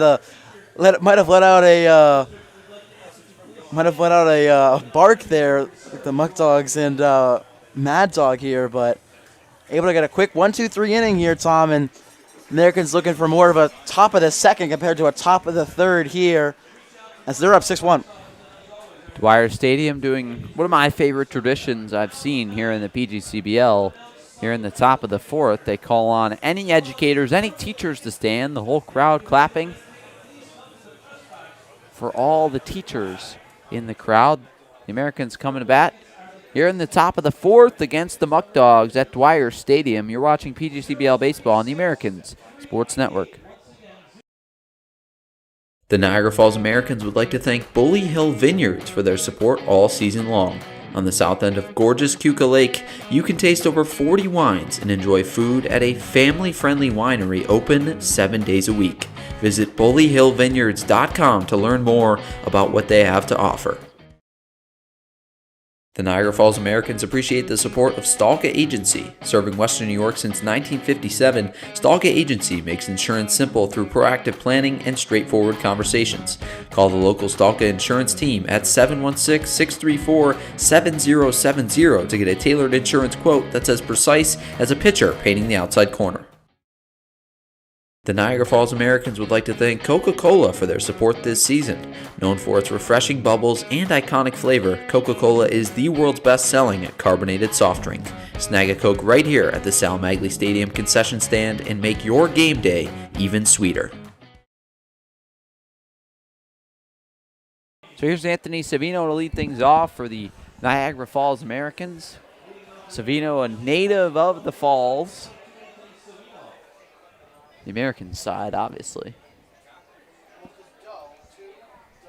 Savino batting from the right side, had a base hit back in the first inning that scored a run. Pitch to the American shortstop, taken up and in for ball one. Savino played this past year at Frostburg State in Frostburg, Maryland. Had a double, 4 hits, and 17 at-bats. Also played golf in high school at Niagara Falls High School. 1-0 pitch. Savino takes it inside, now 2-0. If you want to look at stats, Tom, with why the scoring is the same, Americans 4 for 9 with runners in scoring position, 2 for 2 with runners on less than 2 outs compared to 1 for 6 with the Muckdogs, 1 for 1 with base loaded. Muckdogs 0 for 5, not including that lead out, that RBI walk. 2-1 to Savino, fouled off. Right back, Savino all over it. Bunnell's still out there. This is 4th inning of work. You wonder if he's on a pitch count of some sort, with it being his first start of the summer. He's just signed with the Muckdogs recently, eyeing 4 starts here in July. Count 2-1 against Savino. Pitch outside, gets the call. That one looked probably about a ball off the plate, maybe even a ball and a half from our angle, but must have looked different from behind home. Savino looked frustrated as well. Yeah, 2-1 strike call versus a 2-1 ball call is certainly huge. Top of Savino's got to dig in. Count even at 2. Savino in the box on the right side. Pitch from Bunnell. Outside, misses. Those look like the same pitch there, Tom. Savino Again, looking to walk. Hard for us to tell from up here in the press box. Home plate umpire certainly got a better view. Hot afternoons turned into a chilly evening here in Batavia. Just 73 degrees. It was 87 earlier about 2 hours ago. Full count, Bunnell. Pitch to Savino.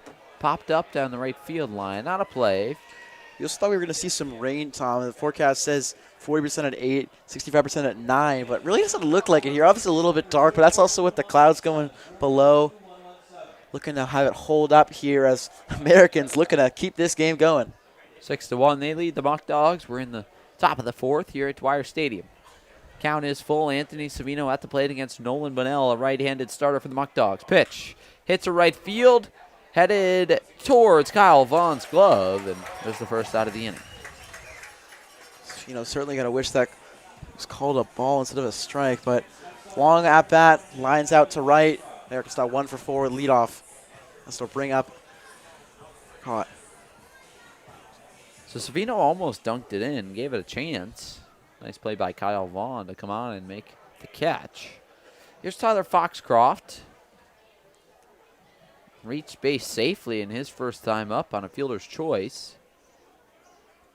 The 0-0. Foxcroft grounds it in the hole. A nice play by Vasquez across the diamond, and Foxcroft is retired for the second out of the inning. Yeah, I was going to record it when Foxcroft was in, but he's certainly putting the ball in play more, Tom. That's really something we've struggled to see with our other catchers. It's really something in the past and Snooze has struggled with is the strikeout. Haven't seen that yet from Foxcroft, albeit lined out for big second out. Yeah, Foxcroft did it hard, gave himself a chance. But like you mentioned, just couldn't get the job done. First pitch to Stickler. Inside, it hits him. So Logan Stickler, 2 at-bats. He's reached safe in both of them. Yeah, it's really a lot different than that. You said potentially 110-mile-an-hour single down that third base line, probably more like 10. But he'll reach safely. Another 2-out runner on for the Americans. For Stickler's second hit by pitch on the year. Certainly someone who we haven't seen steal a base. So it'll bring up the top of the order again for Justin Gladfelter, who had an RBI double, albeit Foxcroft was thrown out at home. Looking for another double here and scores Stickler. So Skip Martinez will take a stroll to the mound and call on his bullpen here in the top of the 4th. Gladfelter in the top of the order coming up for the Americans. You're watching PGCBL Baseball here on the American Sports Network. The Niagara Falls Americans would like to thank Coca-Cola for their support this season. Known for its refreshing bubbles and iconic flavor, Coca-Cola is the world's best-selling carbonated soft drink. Snag a Coke right here at the Sal Magley Stadium concession stand and make your game day even sweeter. The Niagara Falls Americans thank Casella Waste Systems for their continued support. Casella offers sustainable waste management and garbage pickup right here in Niagara Falls. As an environmental service provider, Casella manages and transforms society's waste into new resources. Call 716-637-4843 to get a price quote on garbage pickup. The Niagara Falls Americans would like to thank Bully Hill Vineyards for their support all season long. On the south end of gorgeous Keuka Lake, you can taste over 40 wines and enjoy food at a family-friendly winery open 7 days a week. Visit bullyhillvineyards.com to learn more about what they have to offer. The Niagara Falls Americans thank Casella Waste Systems for their continued support. Casella offers sustainable waste management and garbage pickup right here in Niagara Falls. As an environmental service provider, Casella manages and transforms society's waste into new resources. Call 716-637-4843 to get a price quote on garbage pickup. The Niagara Falls Americans would like to thank TLC Pet Food for their continued support. Specializing in nutrient-dense recipes, TLC Pet Food offers dog and cat food with fresh ingredients and added probiotics. Find the whole life dog and cat formulas for your furry friend at tlcpetfood.com.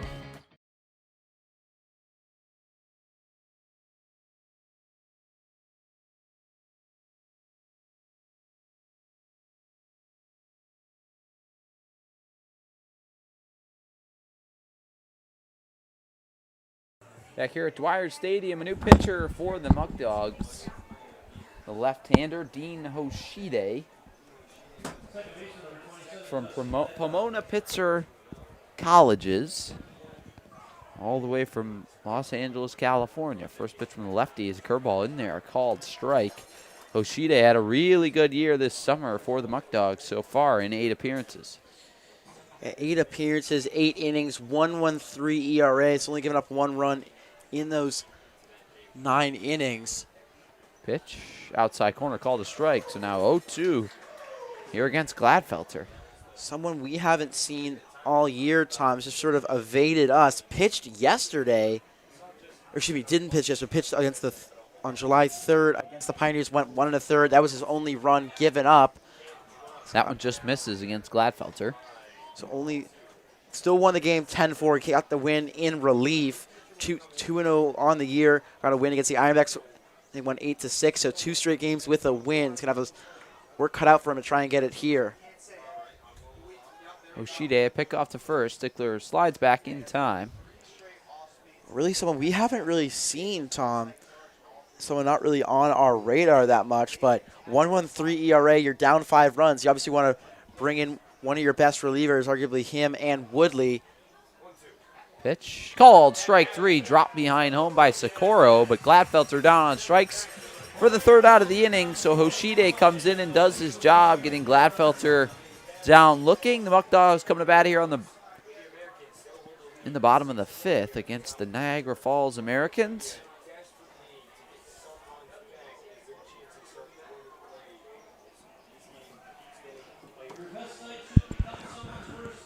We're going to take a moment to recognize Salino Plumbing, Heating, Cooling, and Electric, a valued sponsor of the Niagara Falls Americans. Since its founding in 1995, Salino Plumbing has grown from a specialized plumbing company into a full-service contractor offering 24/7 emergency repairs and maintenance.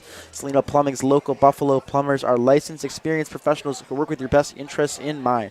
They also aim to handle calls on the same day with fully stocked service vehicles to minimize wait times. Call 716-202-9665. That's 716-202-9665 for all your plumbing, heating, cooling, and electrical needs today. Now time to take a look around the PGCBL West Division tonight. It's the Auburn Doubledays and the Geneva Red Wings battling it off at McDonough Park in Geneva, New York. Also the Newark Pilots and the Elmira Pioneers playing at Dunn Field, where the Americans will go on Sunday for a 7-inning doubleheader. And, of course, you've got this matchup right here in Batavia, Niagara Falls and the Muckdogs. The Niagara Ironbacks off tonight, as well as the Olean Oilers. Matchup of the night, though, Auburn-Geneva. The Red Wings been playing really good baseball as of late. Also, a matchup of 2 teams owned by the same ownership group in Bob Oman and his family. So that one getting teed up at McDonough Park in Geneva. Auburn currently in that number 3 spot in the West Division. Geneva climbing as of late. They lead the Double Days right now 4-2, already in the top of the 6th. As this game just in the bottom of the 4th here at Dwyer Stadium. We saw a great game from them yesterday as Double Days were able to outlast the Newark Pilots 9-8. A 2-run double coming in that top of the 8th to really seal it. So it feels like whenever they're playing, I feel like those teams have got a lot more competitive, especially the Geneva Red Wings, who swept the Americans in 2 straight, swept the season 3-0. So Kyrie Harmon back out there for his 4th inning work here against Kyle Vaughn. Really good bat for this Muckdogs team. Fouled straight back. Vaughn all over it. We talked about the struggling throwing strikes from Harmon. Talking about 50 pitches, only 16 strikes, but was able to get a quick 1-2-3 inning, and that's what you need to preserve a lead. Doesn't matter if you're finding balls and strikes, you need the outs, and that's what he did. 0-1 to Vaughn. Inside, misses with that heater again. Now 1-1. Vaughn 0 for 1 today. Bounce back to Harmon back in the 2nd. A 1-3 put out. Vaughn a homer last night for the Muckdogs. 2 bombs on the year to his name. Pitch just misses inside. Now 2-1. Last night the Muckdogs defeated the Geneva Red Wings 11-2 in Geneva. In the 1st inning they scored 5 runs. 2 of them coming off the bat of Kyle Vaughn, who got the start in center field last night, playing right tonight though. Here's the 2-1. Harmon drops in a curveball, just misses upstairs. Now 3-1. Looks good, though. Yeah, we talked about his struggle throwing strikes, but a lot of these balls have not missed by much. Umpire really hasn't been that favorable to him so far. So count now 3-1. Harmon behind the leadoff hitter in Kyle Vaughn. Americans playing him rather straight up. Harris shifted over into left center a little bit in center.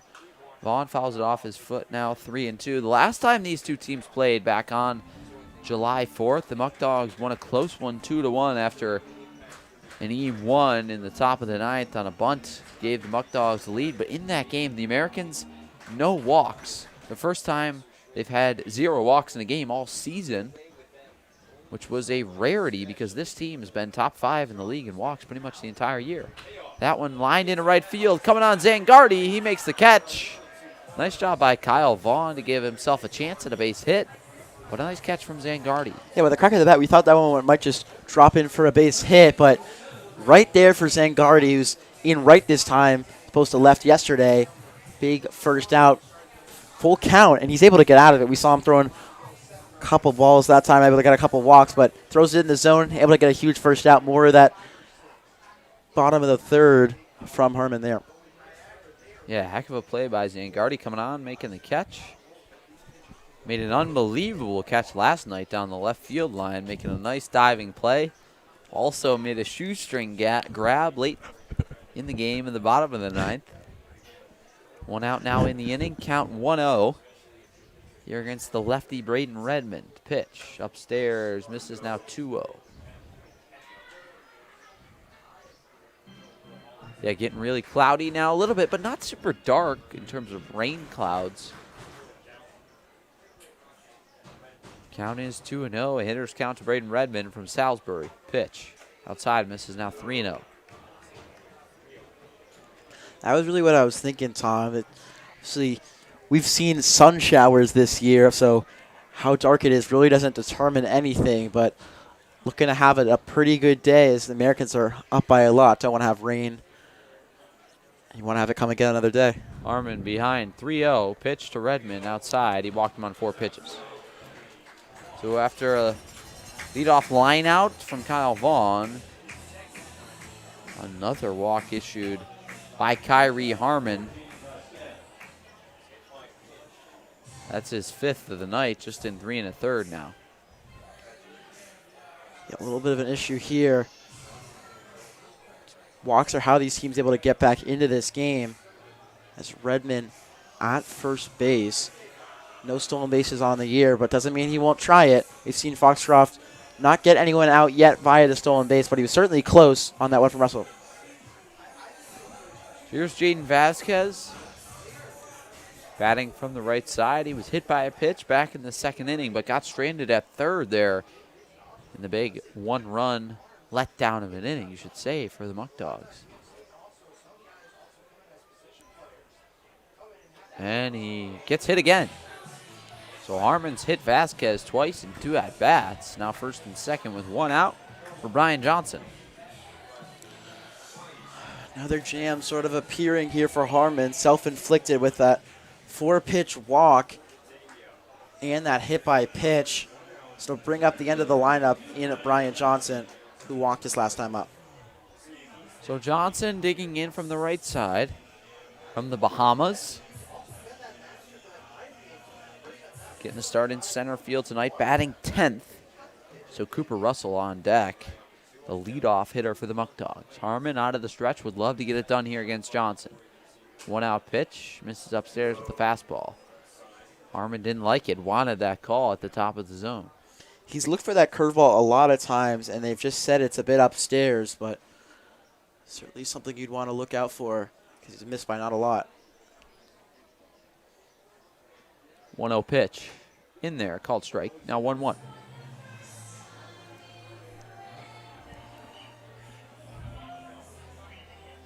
Brian Johnson played at Bahamas Global Academy, as he is a Nassau, Bahamas native. Pitch. Fastball gets the outside corner. Now 1-2. That's that call he's been wanting all game there, and that one very lenient. Now 1-2 count, looking for a strikeout.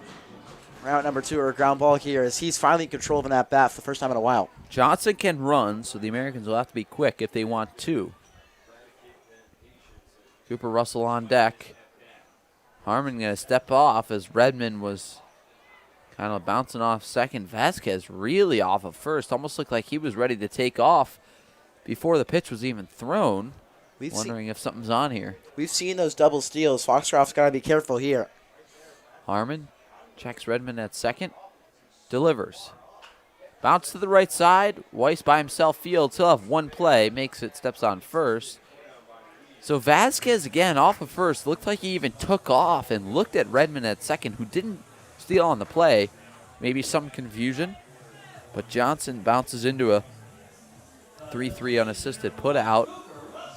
And that gets back to the top of the order in Cooper Russell.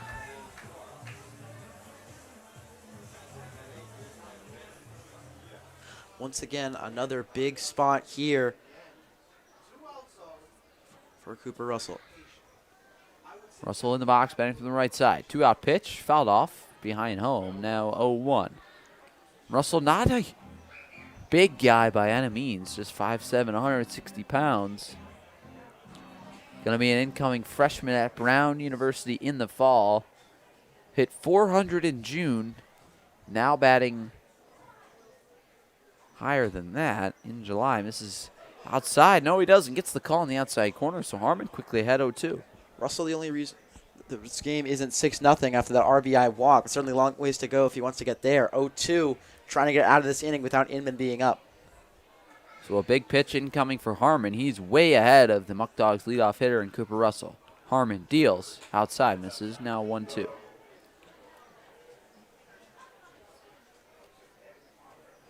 So Harmon is still ahead in the count 1-2 against Cooper Russell. Jackson Inman, the dangerous left-handed hitter, on deck. Looming. Runners at second and third. 1 ball, 2 strikes, 2 outs. Harmon on the bump out of the stretch. Deals to the righty Russell. Pitch, a fastball, popped up on the right side of the infield. Going to be a long run. Foxcroft can't get there. Heck of an effort from Tyler Foxcroft. The Grimsby, Ontario native, just couldn't get there. He thought he was going to make that play there. He's done everything right so far. Russell able to just stay in, just able to stay just in and trying to make him pay after that drop. So 6-1 is the score. The Americans leading the Muckdogs after a 6-run second inning. Muckdogs have left 6 guys on here in 3 2/3 innings. Stranded. Count 1-2 against Cooper Russell. What do you go with if you're Harmon here? Is it that curveball or fastball? Pitch misses up and in with the heater, so he went fastball. Tried to blow it right past Russell, who took it inside. Like that pitch there, freezing him on that high fastball. He's unable to get the call. Still 2-2, still in control of the zone. You just don't want to get out of it after you're up 0-2 this whole at bat. 2 balls, 2 strikes, 2 outs. Runners at second and third. Pitch from Harmon. Bounce fouled on the third baseline, so we'll do it again. 2 balls, 2 strikes.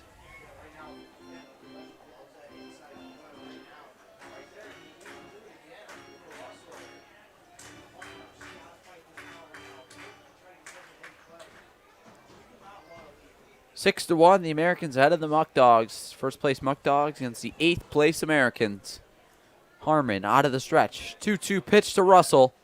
Popped up down the right field line, drifting foul, and it's going to land foul. Would have been extra bases for Russell. Would have been a 2 RBI, most likely triple, but foul by about 5 or 6 feet.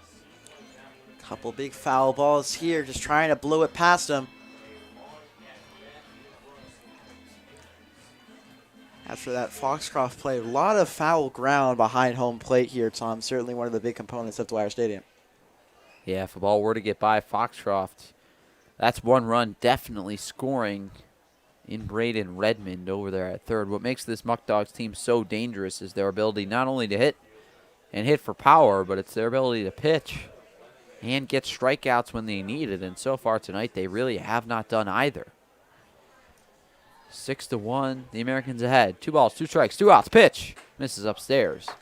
Now 3-2 coming from Harmon to Russell. Long at bat, just trying to get Russell to ground out somehow. You really don't want to face Inman. Russell been much better here at Dwyer Stadium this summer, hitting .450. That's 9 for 20 at home against .308. Still very good. 8 for 26 on the road. Batting from the right side against the righty Harmon. Here's the pitch. Upstairs, misses. He walked him. Russell works a really good at-bat. He's now on base for the 3rd time tonight. That'll bring up the dangerous Jackson Inman. Felt like he just inches away from getting that called strike 3 as it brings up Jackson Inman. Second time up for Inman, walked, so grounded out. Big spot here for Herman. Inman played some third base, also second base this summer. Now is the extra hitter tonight. Batting from the left side, 0 for 1 today. Popped out to the shortstop his last time up. Pitch. Pops that one up on the left side. Ganschow coming on, not deep. And he's got it. So Kyrie Harmon has come on in his Americans debut and pitched 4 hitless innings, 1 run allowed, but 4 hitless innings for Kyrie Harmon as the Americans still lead the Muckdogs 6 to 1. In that inning, the Muckdogs score no runs on no hits, no errors, and once again, 3 men left on base. We're going to the top of the 5th. The Americans coming to bat here against Dean Hoshide and the Muckdogs defense.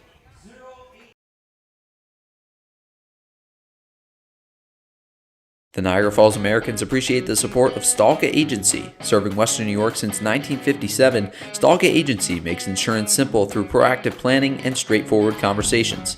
Call the local Stalka Insurance team at 716-634-7070 to get a tailored insurance quote that's as precise as a pitcher painting the outside corner. The Niagara Falls Americans appreciate the ongoing support of Blaze Brockway Contracting. Family owned and operated for over 15 years, Blaze Brockway Contracting specializes in all aspects of remodeling and renovation. Call 607-259-7607 for all of your construction and home improvement needs. A special thank you to Tropical Heating and Cooling for sponsoring the Americans this season. Locally owned and operated, Tropical Heating and Cooling provides expert installation, repair, and maintenance for home heating, cooling, and air quality systems. Call 716-870-0753 or head to tropicalheating.net to submit a service request and knock your heating and cooling needs out of the park.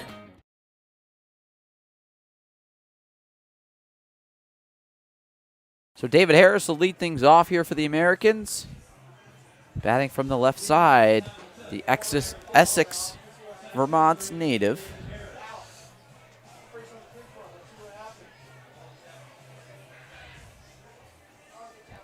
We're now in the top of the 5th. Americans ahead 6-1.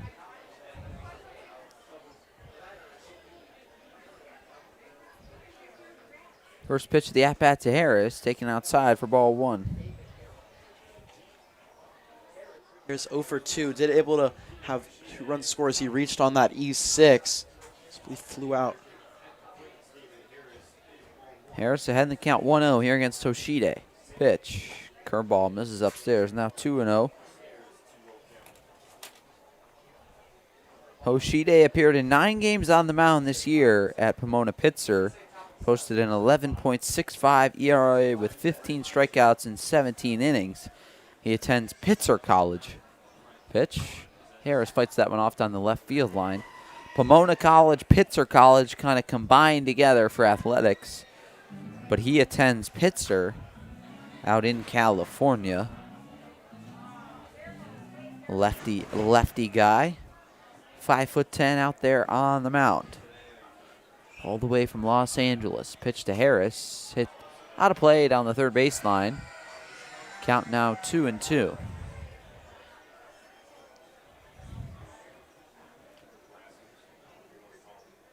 Harris trying to join the 5 other Americans hitters who have gotten a hit as he works into a 2-2.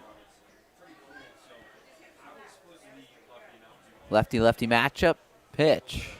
Outside. Misses now 3-2. A really nice take from Harris right there. Able to see the curveball deep and let it go to load the count full. The last time these two teams faced off on July 4th, the top 6 guys in the Americans lineup, Gladfelter, Bowers, Zangardi, Jesmadi, Harris, Ganschow, all had a hit, as well as Adam Weiss, Thomas Marcotte, and Anthony Savino. So they had 9 hits. 9 different guys had a hit. That one's popped foul on the third baseline. We'll do it again, 3-2. In that game, 9 hits. But like I mentioned, all coming from 9 different batters. Just 2 extra base hits. A Ganschow home run and a Savino double. The Muckdogs in that game, just 8 hits, but they were able to get the win. Count 3-2. Pitch to Dave Harris. Hit back up the middle and through for a base hit. David Harris leads off the top of the 5th with a base hit up the middle, and Mr. Consistent extends his on-base streak to 13 games and his hitting streak to 8.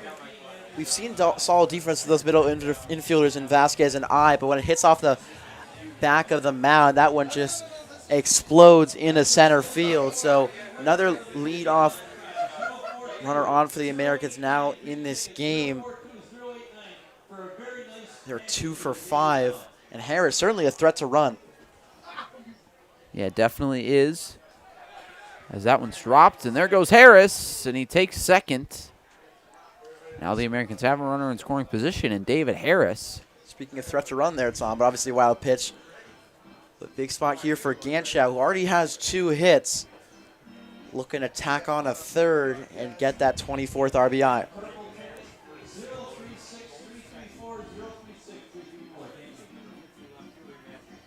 So the wild pitch allows Harris to get to second. Ganschow ahead 1-0. He's 2 for 2 today with a double and a single.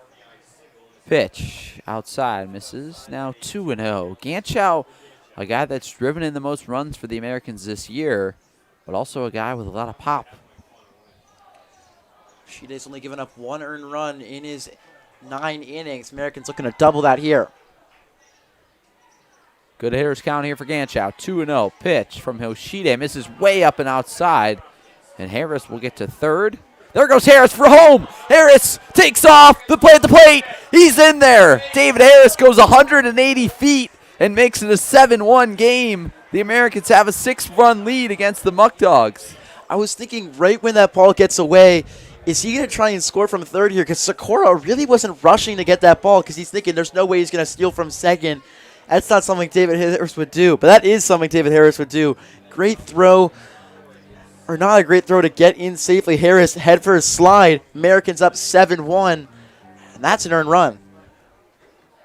So on the wild pitch David Harris scores from second, making it a 7-1 ball game. Well, Ganshaw won't get that RBI unless he puts it over the wall, but Americans up 7-1 here and get that run off one of their best relievers. Pitch to Ganshaw, misses down and in for ball 4. Americans up 7-1 with a guy on first now. Here comes Dominic Zangardi. Zangardi still looking for his first hit. Both times he's came up, there's been a runner on. Same thing here with Ganshaw at first. Certainly wonder if we'll see him run. Hoshide, a couple of wild pitches. Zangardi 0 for 2 today with a couple of flyouts. First pitch to the lefty, misses up and in for ball 1. Hoshide, 17 innings he played this year at Homina Fitzers. Already had only had one hit by one wild pitch on the year. He's already doubled it. Pitch to Zangardi, he's bounced right up the middle and through for a base hit.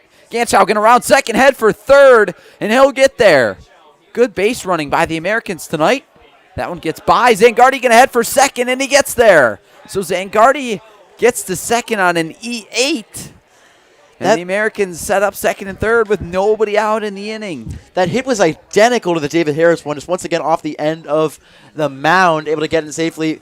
Ganshaw saw where that ball was going, able to get into third easily. Then not a great throw from Brian Johnson. Second and third now. Run has already come in. Americans up 7-1 with runners at second and third. What a game so far from this team as it'll bring up Vincent Favada. Started that rally in that top of the second, trying to add on a couple more runners here with a single. This Americans team, we're talking about it, Tom. We had, 4 runs in 5 games? Already up 7-1 here against the best team in baseball. Yeah, Grant Bickham going to take a stroll to the mound, talk things over with his reliever. The Americans held to 4 runs or less in their last 7 games. Tonight, they've got 7 in 4 innings. 1 across now in the 5th. They lead 7-1. And here's Vinny Favada with runners at second and third. The chance to push across some more runs, add some insurance on the scoreboard as the Muckdogs will bring the infield in and try to make a play out at home. Still no outs, Tom, as well. If you're Favada, you're trying to get this ball in play anywhere you can. Hoshide out of the stretch, deals to Vinny, misses upstairs. Favada takes it. Paul way outside, already 2 wild pitches. That's how Harris is able to come around to score. We talked about only that one in his time in college. Nearly to have another one there. Huge play from Socorro to able to save that one. Pitch to Favada, checks his swing. He went around. So now 2-1. David Harris scored the lone run of the inning after he came around from second base on a wild pitch. So 180 feet, able to run all the way around. 2-1 to Favada. Outside corner gets the call, does Hoshide for strike 2. Favada didn't like the call, shaking his head. But it's an even count now, 2-2. Favada 1 for 2 today, a single and a stolen base back in the second. Struck out in the third. Now he finds himself up in the 5th. Pitch. Chopped to the left side, fielded by Monell. He'll go across the diamond for out number 1, and Ganshaw stays put at third. A nice job by Monell to check the runner to Ganshaw and throw across the diamond for out number 1. It's just a tough play because when they're shaded in, there's no chance for Ganshaw to try and come home. You just wanted him to put just enough pop on it at the edge of the infield. First out here for Weiss, trying to get a couple RBIs of his own. We talked about they're not trying outs for runs. They're just trying to get outs. We saw that one there in the 6-3. Yeah, this is a huge inning for the Americans as Weiss takes strike number 1. These runners cannot be left stranded because a 7-1 ball game is much different from a 9-1 ball game. If you're Adam Weiss, you're trying to put this ball in play. You're trying to hit it into the outfield to score 2 on a base hit. Weiss 0 for 1 today. Pitch. Misses low. Good stop from Socorro. Now 1-1. Shide's only earned run prior to this game was a home run given up against Baker. It was the only hit he gave up, but just a couple of singles so far in this game. Hit all over him and try not to be just done yet. 1 ball, 1 strike, 1 out. Second and third. Pitch to Weiss. Chop to the left side. There goes Ganchow running on the play, and he's thrown out at home. Nice job by Miles Monell to get the out at home. Ganchow running on contact is thrown out for the second out of the inning. Second time this game the Americans have been thrown out at home. It's just tough play for Ganchow. Good throw from Monell. Get that huge off runner out. Still first and second up for the Americans. They're still not out of it yet. Yeah, you can't fault Ganchow out on the play. Got a good jump off the bat. Running on contact, saw the ball into the ground, so he took off, but was thrown out at home. First pitch to Evan Shank, called a strike. It's had second and third with no outs, trying to get at least 1 run over. Zangardi still at second, pitch to Shank. Grounded fouled on the third baseline, now 0-2.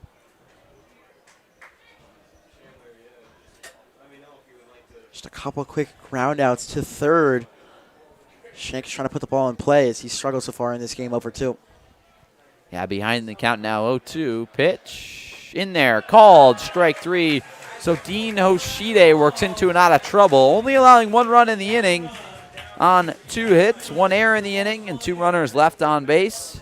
The Muckdogs coming to bat here in the bottom of the 5th. They trail 7-1 against the Americans. You're watching PGCBL Baseball right here on the Americans Sports Network. The Niagara Falls Americans thank Casella Waste Systems for their continued support.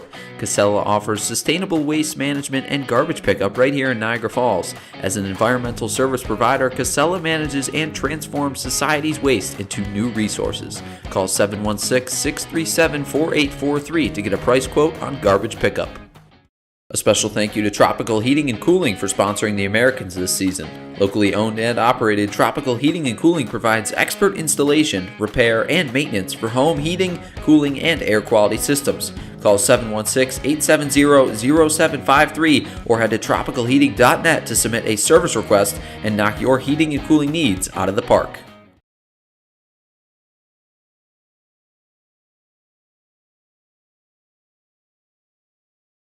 The Niagara Falls Americans would like to thank McDonald's for being a sponsor of the team this year. With an extensive menu of well-known favorites, McDonald's is famous for its convenience. Especially during a long baseball season, McDonald's is the perfect place to grab a quick bite to eat and get right back to the ballpark. So head to your nearest McDonald's and enjoy all the classics. Back here at Dwyer Stadium in Batavia, New York, the Muckdogs, the Americans, as we take a look around the PGCBL West Division for a look at the standings. The Muckdogs holding strong in first, 21-6 on the year, 13-2 here at Dwyer Stadium, and they have won 6 in a row, just a game and a half back of the first place Amsterdam Mohawks. The Tarp Skunks in second, 27-1. You can tie here in the PGCBL if the game were to go to extra innings. They just play 1 extra inning, starting with a runner at second base, so if no run is pushed across in that inning, then it is a tie, which the Tarp Skunks and the Ironbacks tied earlier this year. Auburn in third, they're 17-9. The Pioneers even at 13-13, just ahead of the Ironbacks, who are 14-14-1. As I mentioned, that tie before. Olean 11-15. Geneva quickly climbing, they're 10-16. The Americans 9-20. They've lost 8 in a row, and the Newark Pilots at the bottom of the standings, 4-19, really struggling on the road this year, 1-8. They've lost their last 3 in a row. And there's your PGCBL West Division standings. Back to baseball here at Dwyer Stadium. Kyrie Harmon back out there for his 5th inning of work. First pitch inside, and it hit him. So Monell will reach on the hit by pitch to lead off the 5th inning.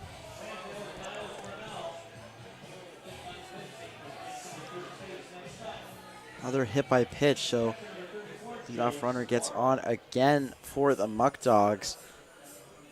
Far in this game, they're now 2 for 5 as well on the leadoff.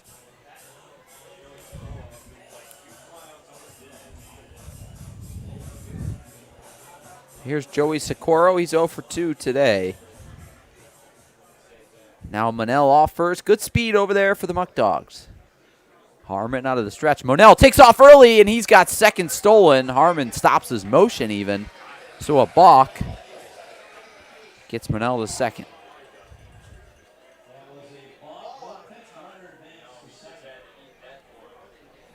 So poor Miles Monell. He won't get credit for the stolen base, but the balk gets him over to second. That one's lined into left center. Harris coming on. He won't get there. Ganschow will play it on a couple of hops. The throw comes in from the outfield. It's cut off by Weiss, and Monell scores on the base hit from Joey Socorro, making this one a 7-2 game after just 2 innings, 2 pitches in the inning. That was the first hit of the ball game for the Muckdogs, able to cut into this lead 7-2 after a huge balk. Proving costly because I'm not sure Monell would have scored on that play. So first hit of the ball game for the Muckdogs, which is crazy to think how many guys they've had on base. Squaring around a bunt, does but pulls back. Ball 1.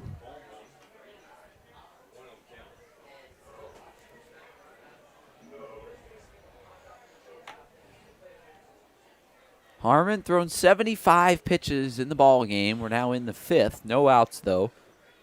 Runner at first in Socorro, who's not afraid to steal a bag. Pitch to cracked down the right field line. It's a base hit. Socorro going to round second, head for third. It's all the way in the corner. Zangardi gets it out of there. Tosses it in. Socorro rounds third. He's headed for home. He scores. Slides into third. It's an RBI triple for Braden and the Muckdogs now trail 7-3. Here in the bottom of the 5th at Dwyer Stadium. Coming alive. We talked about that play earlier that was fouled down that line. Just went foul. Certainly not the case there. Easy triple for Muckdogs still in it.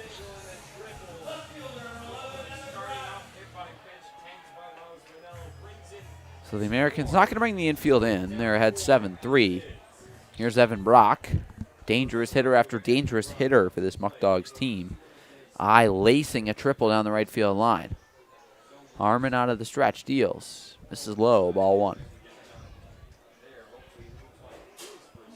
Those 2 runs at second and third really would have been huge for that insurance, Tom. It's still only a 4-run ball game. Brock batting from the right side against the righty Harmon. Off third, pitch. Curveball misses inside. Now 2-0 to Evan Brock. Yeah, 7-3 could be the difference to maybe 9-3, maybe even 10-3 if the Americans were able to score 2 runs off second and third. Maybe get some more in as well, which they couldn't do. There's a fastball in the outside corner called a strike. So Harmon now up to 79 pitches on the night. Once again, just 4 innings into this one.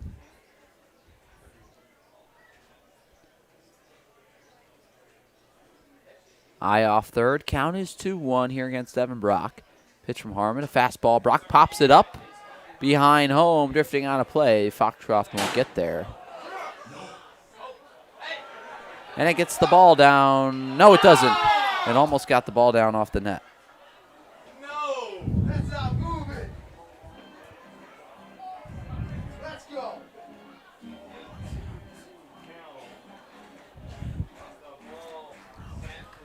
So count now 2-2. Brock against Harmon. Almost got the ball down, stuck off the net, but it's still up there.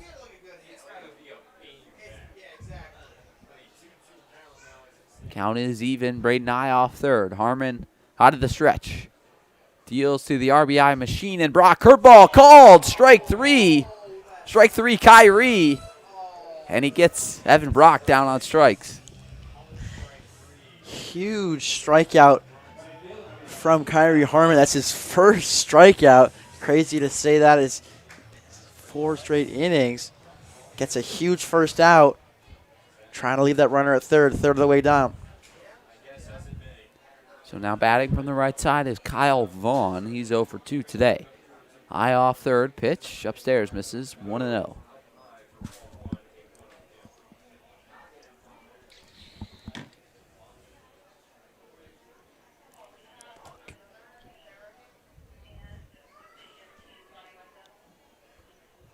Count 1-0. Kyle Vaughn at the dish. Getting the start in right field tonight. Played center last night for the Muckdogs. 1-0 from Harmon in there. Just misses high. Looked good, but didn't get the call. Now 2-0. Some action happening in the Muckdogs bullpen. Looks like Irwin's Branch getting up and loose for Batavia. Power right arm, right-handed arm. Nobody warming for the Americans here in the fifth. One out in the inning, 2-0 deals. Bounced fouled on the third baseline for strike one.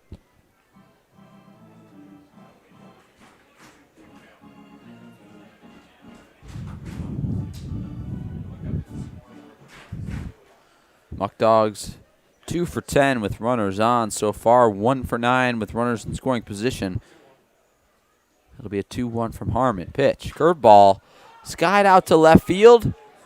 Drifting towards the corner. Ganshaw's under it. He'll make the play. Eye gonna tag from third. Ganshaw's throw, a long one from the wall, but it's not in time. As Eye scores on the sacrifice fly, suddenly we've got a 7-4 ball game. Not the worst throw from Ganshaw all the way on that right near the wall in left field. Run does come around to score. It's now a 7-4 ball game. Quickly chipping away here. So that's out number 2. Nobody on base now for Redmond, who's batting 8th tonight for the Muckdogs. Harmon allowed 4 runs tonight. Now 2 outs here in the 5th. Redmond batting from the left side. Harmon's pitch. Fastball inside, misses. Now 1-0.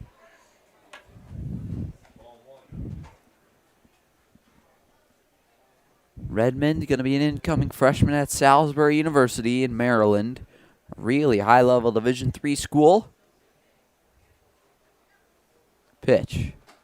In there, called strike one. Fastball outside corner. Redmond rated a top 50 player in Delaware high school baseball this past year as a pitcher / first baseman. 6'2", 200 pounds, getting the start at first tonight for Batavia. Count 1-1, 2 outs in the inning. Pitch. Fouled off behind home, now 1-2.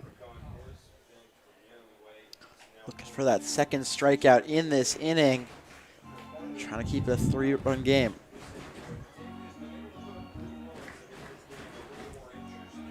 Battle of 2 Can USA-owned teams tonight. Another battle on Sunday, the Americans and the Pioneers. 2 outs now in the inning. Harmon ahead 1-2. Pitch to Redmond. Popped up on the left side of the infield. Shanks got it. He makes the play for the 3rd out of the inning. So in the inning, the Muckdogs score 2 runs on 2 hits. 3 runs, on 2 hits. No errors in the inning and no runners left on base. We're going to the top of the 6th. The Americans still ahead 7-4. You're watching PGCBL Baseball on the American Sports Network. The Niagara Falls Americans appreciate the support of Stalka Agency. Serving Western New York since 1957, Stalka Agency makes insurance simple through proactive planning and straightforward conversations. Call the local Stalka Insurance team at 716-634-7070 to get a tailored insurance quote that's as precise as a pitcher painting the outside corner. The Niagara Falls Americans thank Casella Waste Systems for their continued support.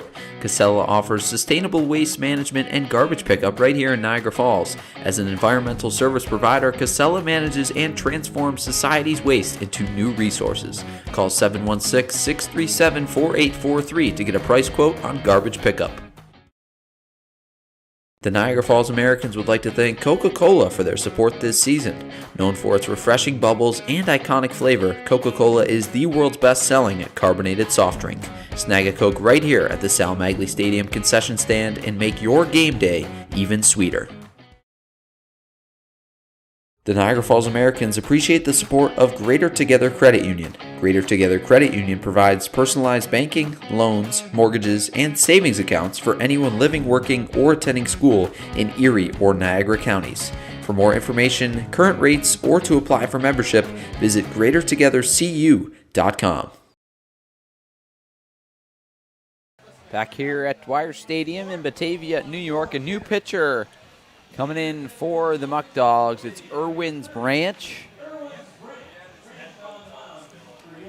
Tom, he came in relief in that one win the Americans have against the Muckdogs, that 15-4 loss at Salamaggie Stadium. In that game, he went 1 1/3. He gave up 4 hits, 7 runs, 6 were earned. So that one game he played against the Americans, quite frankly, he got shelled. So Americans really looking to add a couple more runs here, as he did not look good last time they played him. Obviously, it's been 3 weeks since then, but Americans are going to add on a couple more. So far in his appearances, he's never came in and not given up a hit. Something to notice is it'll bring up Savino and sort of this end of this Americans lineup. Yeah, the Muckdogs also making a change in the outfield as Jalen Rook's going to come in and play left field. So take a look at their new defensive alignment. Rook now in left. And Branch on the mound for Batavia as Evan Brock comes out of this game. Wonder if you're a Muckdogs fan, hopefully he's okay. Hopefully it's not health related. But 7-4, the Americans ahead of Batavia. We're now in the top of the 6th. It's Irwin's Branch against the leadoff hitter for the Americans of the inning, Anthony Savino. First pitch from Branch, fastball cracked into right center. That'll fall for a base hit, a leadoff single for the American shortstop and Anthony Savino, his second hit of the ball game. Great game so far from Savino, as you mentioned. Came around to score, already had a hit. Now up to 2 hits on the day. Certainly looking for a good start. Wonder if we'll see a bunt here. Move him into scoring position. Here's Tyler Foxcroft. Good spot for a bunt. 7-4, the Americans looking to tack on some more runs with Logan Stickler looming. He's got 2 hits tonight. 1 hit, 2 on-base appearances. There goes Savino off first. Pitch is wild over the head of Foxcroft, and Savino slides into second safely, not knowing where the ball was, but still makes it into second nonetheless. Yeah, we saw that play where Harris came around to score from third on that wild pitch. You wonder potentially, does he have a chance at third? Obviously, the ball goes to that left side, so it would have been an easier throw, but Savino does get in shortly, and now you wonder, do you still try and go with the bunt, Tom? I think you should. Foxcroft got to find a way to get Savino over, especially in such a good opponent against Batavia. Irwin's Branch not even close with that heater, up and away. Fourth wild pitch. Up and in, I should say. Foxcroft at the dish. Redmond in at first. Long pause, not bunting, misses low and away, spikes a heater, and Savino will get to third. So quickly, 3 pitches in the inning, already a man at third, and Anthony Savino. It's a guy who's came in a lot, Tom. 11 1/3, only had three wild pitches. So that's 1 every 3 2/3. Now in less than a third of an inning, he's already had 2, trying to get him all the way around the field via that wild pitch. He's safely into third. And if you're Foxcroft, you don't need to show the bunt if you can't even throw a strike to you to have a bunt. Yeah, so now the Muckdogs bring the infield in. Foxcroft most likely taking until he gets a strike here with how wild Branch has been. 2-0 pitch. Fastball in there, called strike. Now 2-1. Branch, a journey of a college career. Most recently was at St. Xavier University, an NAIA school in Chicago. Also has pitched for Herkimer County Community College, pitched his fall freshman season at Niagara U, and played 2 years at Mineral Area Community College. 2-1 to Foxcroft. He's fouled back. Now 2-2. Tough pitch to foul off. You thought that one might bounce away there, Tom, on that low strike. Never know what you're going to get in these collegiate summer leagues. Quite a matchup right here. Tyler Foxcroft, a 2026 high school graduate, facing off against Irwin's Branch, who's now going to be on his 4th school in the fall of 26. Pitch.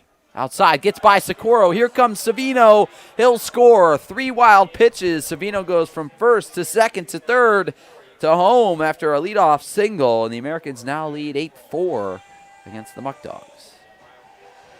Americans now up 8-4. You can talk about this battle between Foxcroft and Branch, but when the run comes around to score, Foxcroft already won the battle. Runner's able to come around to score, still able to see if he can come and get a walk after all 3 of those balls, Tom, coming by that wild pitch here. So had a couple nice strikes to that foul ball and that nice spot in the 2-0. Looking to see if we can get another leadoff runner, get the runner on again. Big spot here for Foxcroft.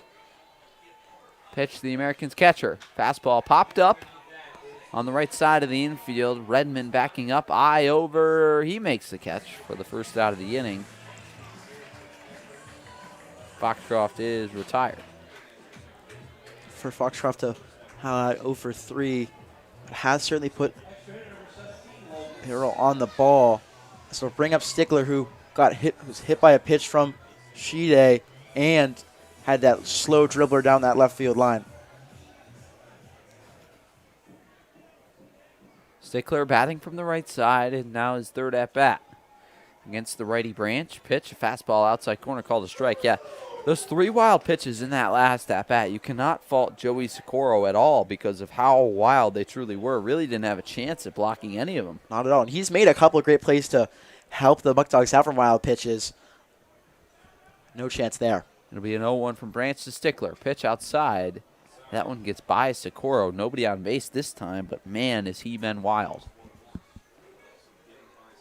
Another righty getting up and loose for the Muckdogs. Nobody warming for the Americans. Looks like the bottom of the 6th will still be Kyrie Herman.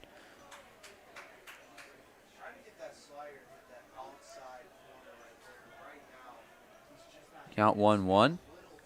Pitch to Stickler. Fastball misses upstairs. Gets back to the screen once again by Socorro with the fastball. Now 2-1. If Foxcroft had been on Tom on that walk, he'd probably already be at third by now. 2 potential wild pitches here. Those are the both balls. I mean, seeing how he's been, Stickler, you might not even have to swing. Branch, a guy that sits high 80s, low 90s with a fastball slider changeup combo, has just been truly wild so far in this inning. Pitch to Stickler, bounce down the third baseline, foul off of Stickler's foot. He's going to walk this one off.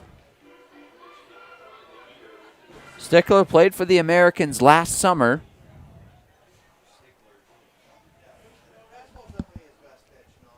"17 games. Started, 25 games played, 11 hits and 51 at-bats.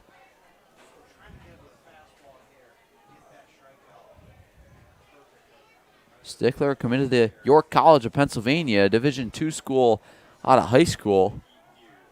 But now going to play elsewhere. Pitch is outside, misses. Now 3-2. Stickler going to play in the fall at the University of Northwestern Ohio, an NAIA school. Played this past year, at University of Northwestern. Coming out of high school, was the number 9 ranked third baseman in the state of Pennsylvania. Here's the 3-2. Fouled off. Good at bat by Stickler. Keeps it full. That pitch looked like it would have been another wild one there. He's able to foul it off. All the balls we've seen from Branch in this game have all been wild. No one's just able to be caught by Socorro. They're always way outside.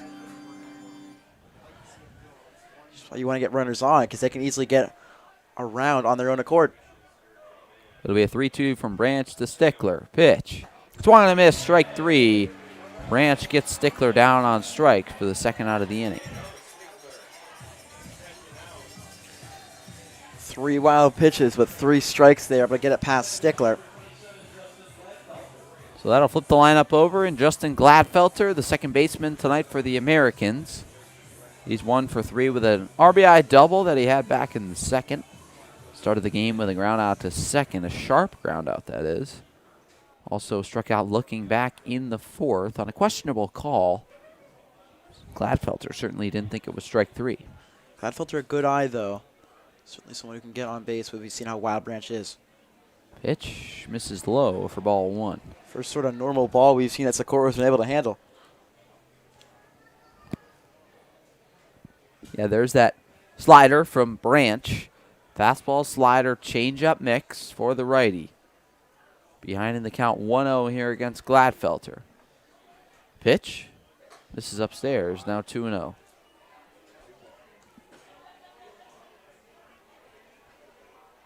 Branch 6'3", 230 pounds, now matched up against the 5'8", 185 Justin Gladfelter.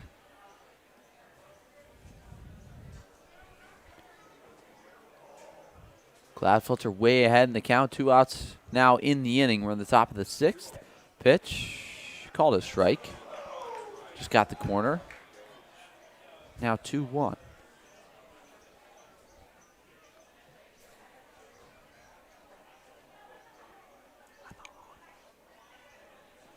Gladfelter, good hitters count right here, 2-1. Looking for another pitch like that last one in the zone. Branch out of the stretch, deals. Fastball misses upstairs. He's really humming tonight, but a little bit inconsistent with the location.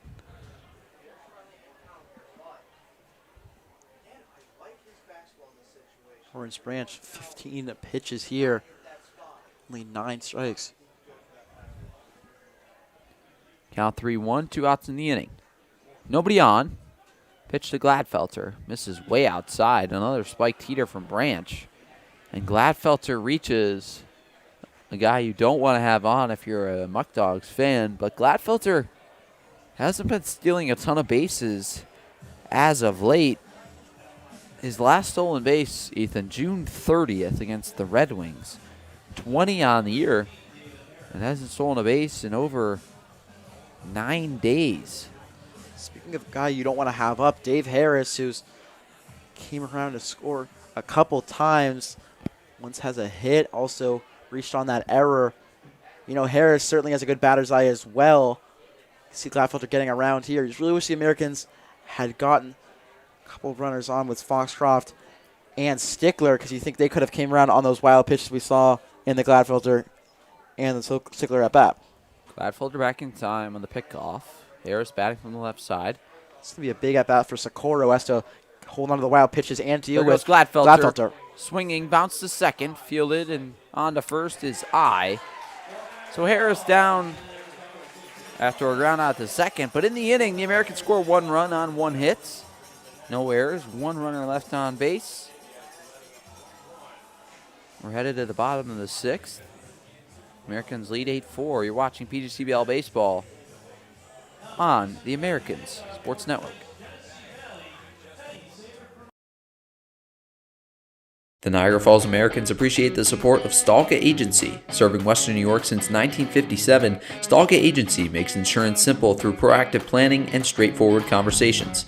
Call the local Stalka insurance team at 716-634-7070 to get a tailored insurance quote that's as precise as a pitcher painting the outside corner. The Niagara Falls Americans would like to thank Coca-Cola for their support this season. Known for its refreshing bubbles and iconic flavor, Coca-Cola is the world's best-selling carbonated soft drink. Snag a Coke right here at the Sal Magley Stadium concession stand and make your game day even sweeter. The Niagara Falls Americans would like to thank McDonald's for being a sponsor of the team this year. With an extensive menu of well-known favorites, McDonald's is famous for its convenience. Especially during a long baseball season, McDonald's is the perfect place to grab a quick bite to eat and get right back to the ballpark. So head to your nearest McDonald's and enjoy all the classics.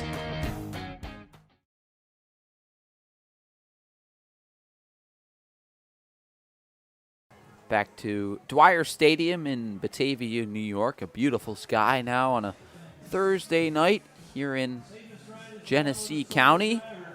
A good matchup today between the Muckdogs and the Americans here at Dwyer Stadium. It's July 9th.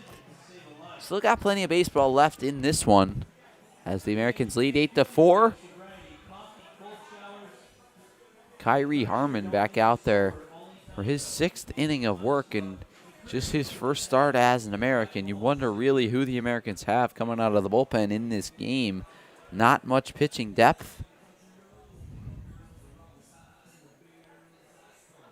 on the Americans pitching staff and in the bullpen. As we take a look around the PGCBL West Division, the Auburn Doubledays leading the Geneva Red Wings 5-4 at McDonough Park. That game in the bottom of the 8th. And the Elmira Pioneers pouring it on at Dunn Field, winning 22-0 against the Newark Pilots. That one in the top of the 6th. The Pilots their last chance at the plate due to the 12-run mercy rule after 5 innings in the PGCBL. So leading things off here for the Muckdogs in the bottom of the 6th is Jaden Vasquez. He's been hit by 2 different pitches tonight against Harmon. First pitch misses upstairs, ball 1. Vasquez just joined the team a couple days ago, now in his 3rd game of the summer. He's gone 2 for 6, actually had 2 hits last night, a double, 2 RBIs. Played in back-to-back games, now back-to-back-to-back as he's hit by a 3rd pitch. Vasquez will reach his 3rd hit of the night, hit by pitch that is. And now nobody out in the inning. And Vasquez on first again, the 3rd hit by pitch.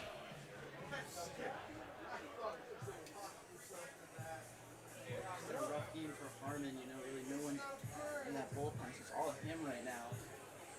A lot of walks, a couple hit by pitches. Certainly a lot of runs for it.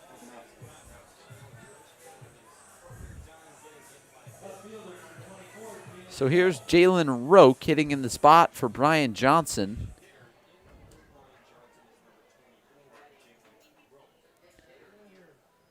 So it looks like Johnson's going to come out as well as that one misses outside. Vasquez definitely a threat to run. A speedy middle infielder over there at first. Rook takes ball 1.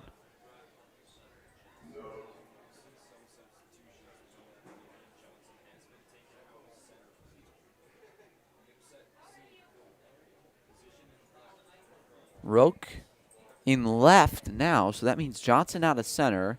Interested to see who the Muckdogs will move over to center. See if Glenn Brooks comes in possibly in this game.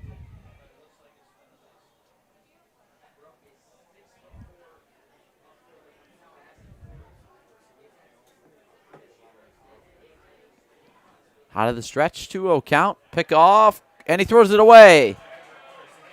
Vasquez will get on to second. Weiss will chase it down, and Vasquez will stay right there. But an E1 on the pickoff. Now the Muckdogs have a runner in scoring position. First error the Americans have had all game, and that's a huge one to get the runner in the scoring position. And Harmon, still no one out. Yeah, Harmon just turned and threw it past Weiss at first. 2-0 pitch to Rook, who's squaring around a bunt. Doesn't get it down. Pulls back at the very last second on a fastball right down the middle. Now 2-1.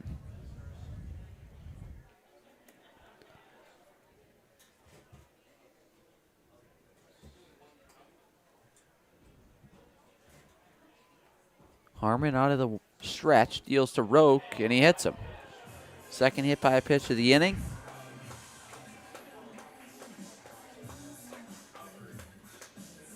So Rook now on first. You really need to get someone in some warming for Harmon. 92 pitches so far. One more runner gets on. Lead runner for coming up. Here it is now. Russell on. He gets on safe. He can him and get a tying run. And they're 6-0 this ball game. Just gotta get someone up and moving. So that'll flip the lineup over. As Cooper Russell digs in. Russell's reached all 3 times, 2 walk and a hit by pitch. Jackson Inman looming on deck as well. Pitch. Russell squares around a button and hits him. He lets it. Third hit by pitch of the inning will load the bases. Now Russell on first.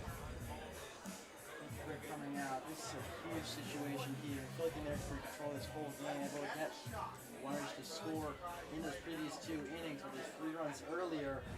And the bases loaded here for no outs. I mean, we've already got out of it before with no outs, but hit 3 batters to get them on. Huge situation here. You really wonder who the Americans have even to go into this ball game. Could be Adam Weiss from first, but not sure. Still a lot of outs left to be gotten.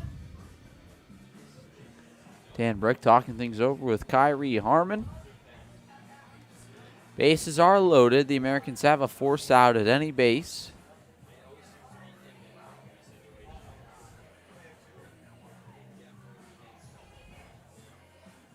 Dan Brick talking things over. We'd like to thank all of our sponsors this year for the Americans. Americans would love to partner with your business. They have lots of options to make your presence known in your community. Please visit the website at www.niagarafallsamericans.com to get involved today. A huge thank you to all the official partners of the Niagara Falls Americans this season. Here's Jackson Inman. Bases are loaded. Nobody out in the inning. We're in the bottom of the sixth. The Americans add 8-4. First pitch from Harmon outside. Misses ball one.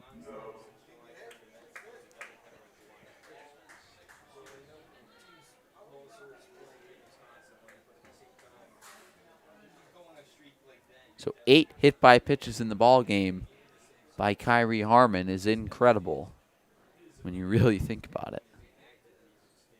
Pitch to the lefty Inman outside, misses ball two.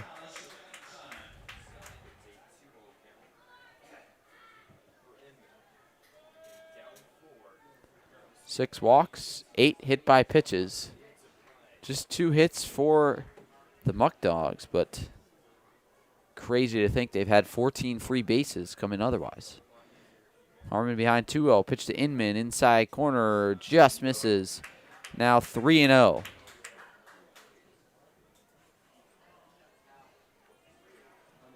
Struggling to throw strikes. 95 pitches. Only thrown less than 40 strikes. Tough game. But they've kept him in too long. At least should have had someone warming.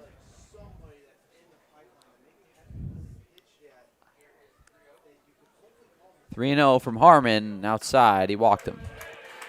There's a run for the Muckdogs. 8-5 is your score now after Harmon walks in a run.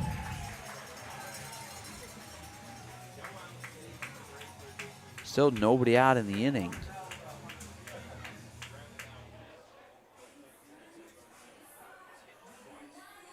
See if now some action gets going in the Americans bullpen, if so or if not. So here's Miles Monell.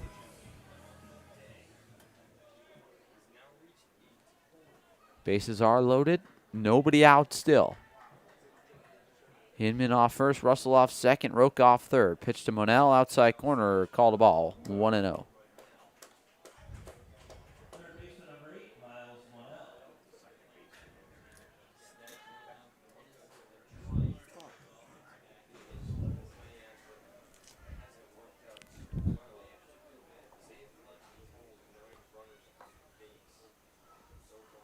Pitch inside, gets the call, now 1-1.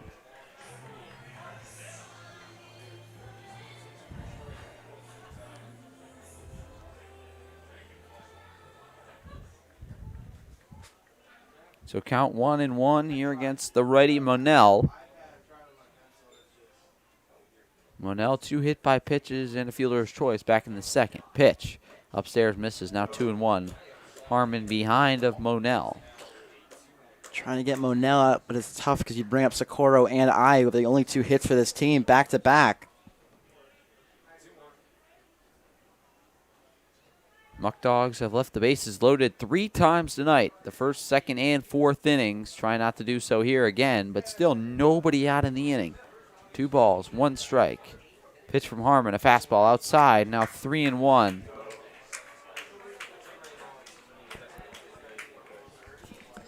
Americans need to have someone go and warm up. I don't know what they're doing. He's still yet to record an out. Foxcroft to go out and talk things over with Harmon. You wonder if this really is a spot for Adam Weiss, who will come in and pitch off of first base. Did so last night. Just fired 9 pitches, against the Ironbacks in an inning in the third. So could be in line to come in off of first here. Skip Martinez having a conversation over there with Miles Monell at third base.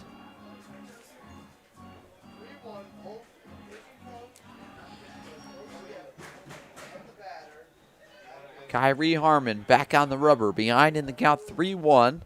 Score is 8-5, the Americans over the Muckdogs. We're now in the bottom of the sixth. Pitch from Harmon, a fastball inside corner called a strike. Now full count.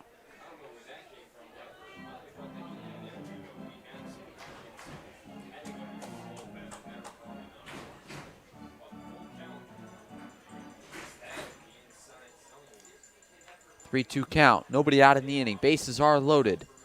Pitch. Fastball misses upstairs, and there's another walk and another run for the Muckdogs.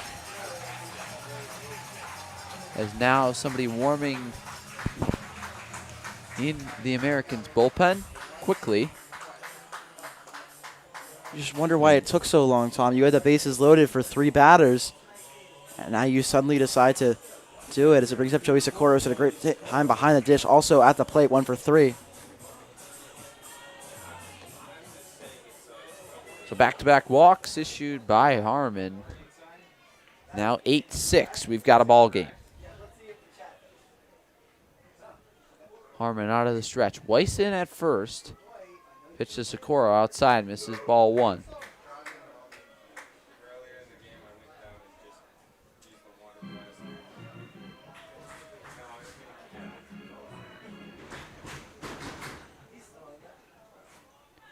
Socorro batting from the right side. 1 for 3 today. Pitch. Inside corner called a strike. Now 1-1.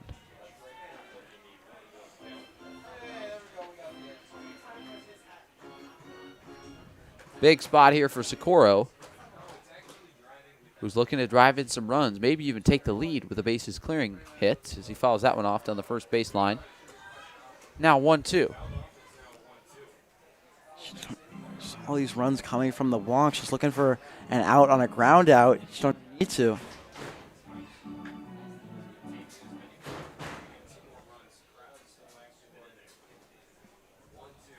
One ball, 2 strikes, nobody out in the inning. Pitch from Harmon, fastball ripped to left field. That'll fall for a base hit. Russell scores. Inman around third. The throw in from Ganschow, going to be a close play. Slides in safe, gets by Foxcroft. Here comes Monell, going to be a play at the plate. He's safe. The Muckdogs take a 9-8 lead here at Dwyer Stadium. A bases clearing double for Joey Socorro. Batavia has come all the way back.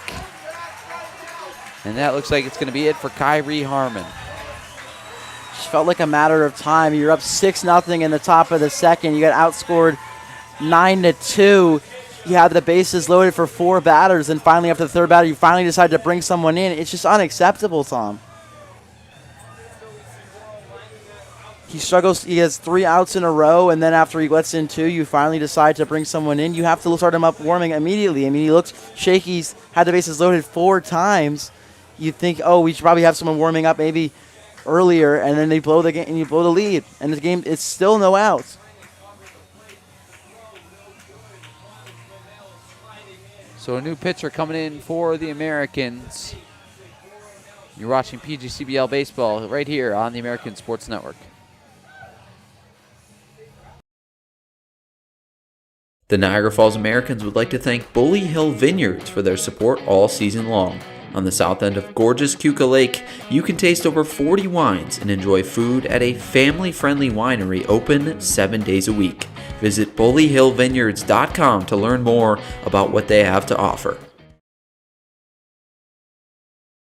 The Niagara Falls Americans appreciate the ongoing support of Blaze Brockway Contracting. Family owned and operated for over 15 years, Blaze Brockway Contracting specializes in all aspects of remodeling and renovation.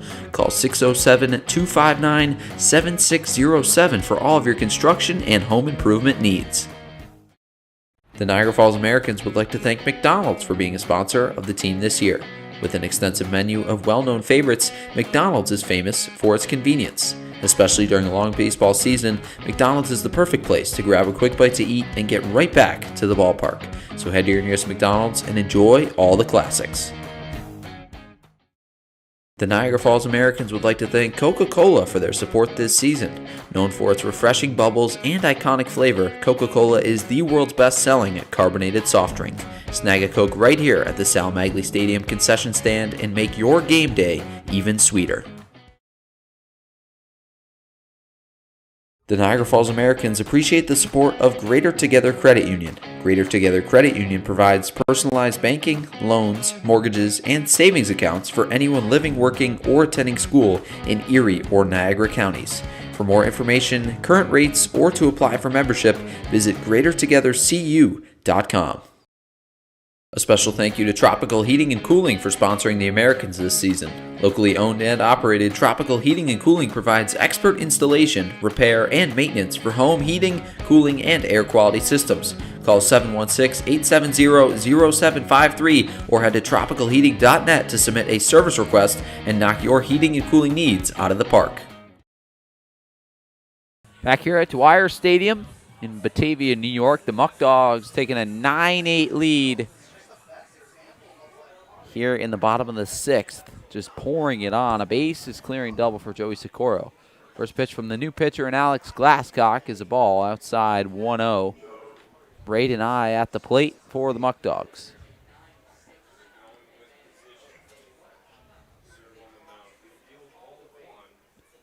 Glasscock, I squares around a bunt, gets it down. Glasscock fields, going to go to first. And it's thrown wild. Gets by Gladfelter into right field. Socorro will round third. He'll score. And I gets into second on the E1. Now a 10-8 ball game. It's just an easy play for Glasscock. It's a comebacker. You move the runner back to second. You just have to throw it to Weiss, and he just throws it away. You have one pitch. You easily could have gotten one out, and instead another run comes in. So now runner at scoring position in Braden I. Good wheels out there for the Muckdogs. 10-8, the Muckdogs lead here in a barn burner. In steps a new hitter. There goes I from third. Squares around a bunt. Brock pulls back and takes a strike, but I swipes third.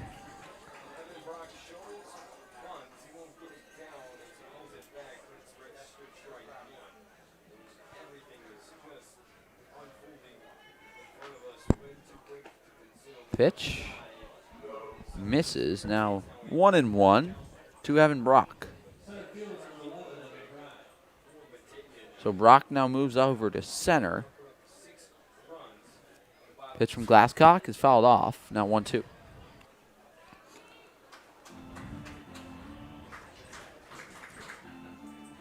Americans were looking like they were going to break this losing streak. They lost their last 8 games. Up 6-0 in the second inning, and now it's completely different. Count 1-2. Pitch from Glasscock. Cracked into left field over the glove of Savino, and it's an RBI single for Evan Brock. The RBI machine makes this an 11-8 game.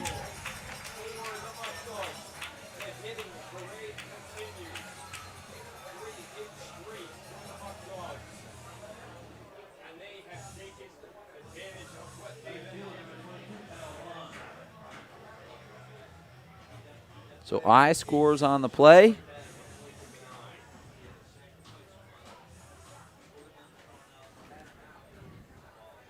That's 7 runs in the inning for the Muckdogs. There goes Brock off first. Throw down from Foxcroft. Not in time. So Kyle Vaughn squared around a bunt on the play. Took a strike. And Glasscock not really holding guys on too well. This is just his first appearance. Not much experience with it out there on the mound. And Brock swipes second. Pitch misses. Now 2-0.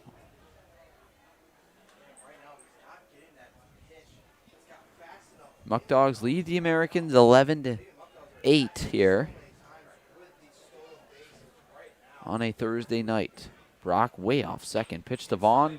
Grounded to short. Savino fields. Got to hurry up and get across the diamond. Gets by Weiss. Vaughn will scamper to second. Brock moves up to third. And he'll score as the ball goes out of play. So on the E6, now 12-8 Muckdogs. That's the third error of the inning. And Vaughn reaches on the E6. Brock scores. So bring up Redmond. Redmond reaches safely. They'll bat around without an out being recorded, Tom. Yeah, Savino had to hurry up and get it across the diamond, which he did. Just a wild throw. So Redmond at the plate. His first at-bat of the inning. Now 12-8. The Muckdogs lead. Squares around a bunt once again. Pulls back. 1-0.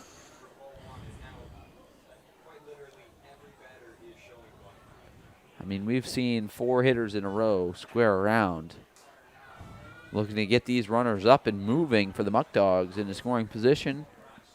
And just get on base again. There he goes from third. Throw down from Foxcroft, not in time. Glasscock really got to do a better job holding on these runners because they are stealing bases at free will. That's been the issue with the Americans. They've really struggled to throw runners out, and even when they don't have Glenn Brooks and Jalen David, who are two of their best base stealers who've combined for 56, they've already stolen numerous bags today. Pitch from Glasscock. Outside corner called a strike. Now 2-1. Redmond batting from the left side.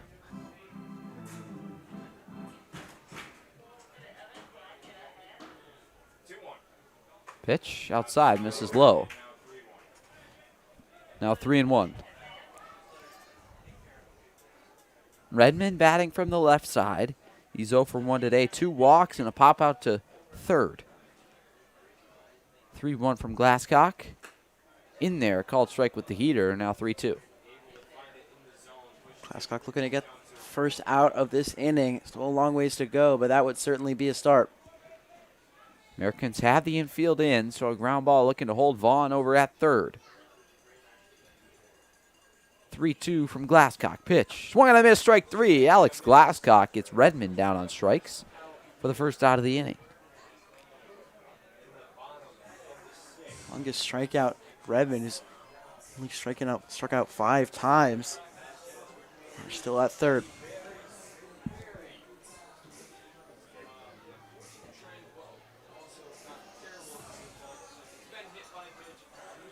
So Vasquez started the inning with a hit by pitch. Pitch in the dirt. Good block from Foxcroft. Vasquez been hit by a pitch 3 times tonight. Reached on a hit by pitch earlier in the inning and got to second after Harmon's error on the pickoff. Batting from the right side, runner at third, and Kyle Vaughn. Pitch from Glasscock. Line down the left field line, out of play. Strike 1. You think about this game, only a 4-run ball game at the moment, 12-8. A lot closer than you might have thought.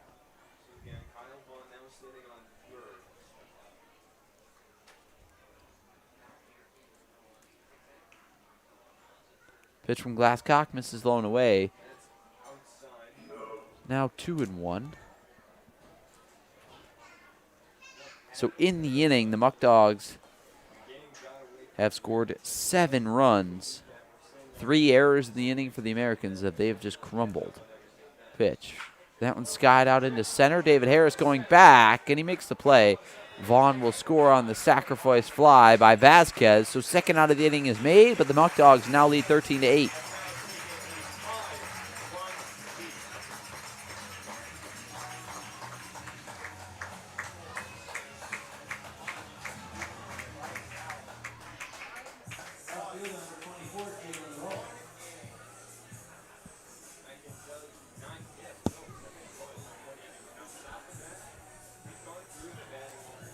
Here's Brian Johnson.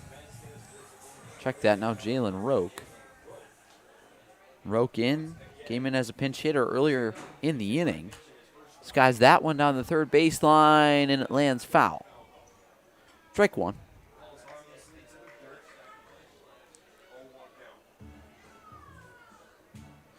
It's been the issue all year, Tom. It's just not having enough arms to come in relief. Like something that Muckdogs really have in spades. You can have someone like Eric Woodley, who has 5 saves on the year, to come in when he's in a jam and get out of it. Pitch sure to Rook. Americans don't have. Bounced down the right side. Sunday hop to Adam Weiss, and finally the Americans get out of the inning. An unbelievable inning for the Muckdogs, though. They score 9 runs on just 2 hits. Also in the inning, 3 errors as well. No runners left on base. The Americans coming to bat after a long bottom of the 6th, now in the top of the 7th here at Dwyer Stadium in Batavia, New York.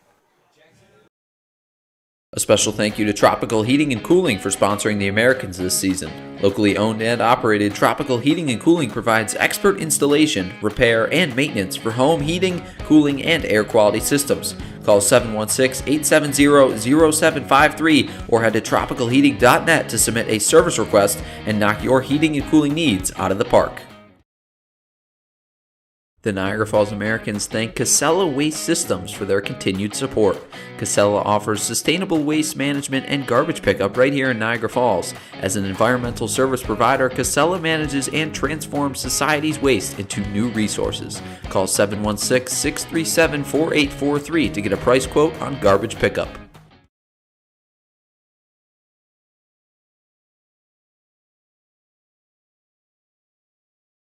The Niagara Falls Americans appreciate the ongoing support of Blaze Brockway Contracting. Family owned and operated for over 15 years, Blaze Brockway Contracting specializes in all aspects of remodeling and renovation. Call 607-259-7607 for all of your construction and home improvement needs.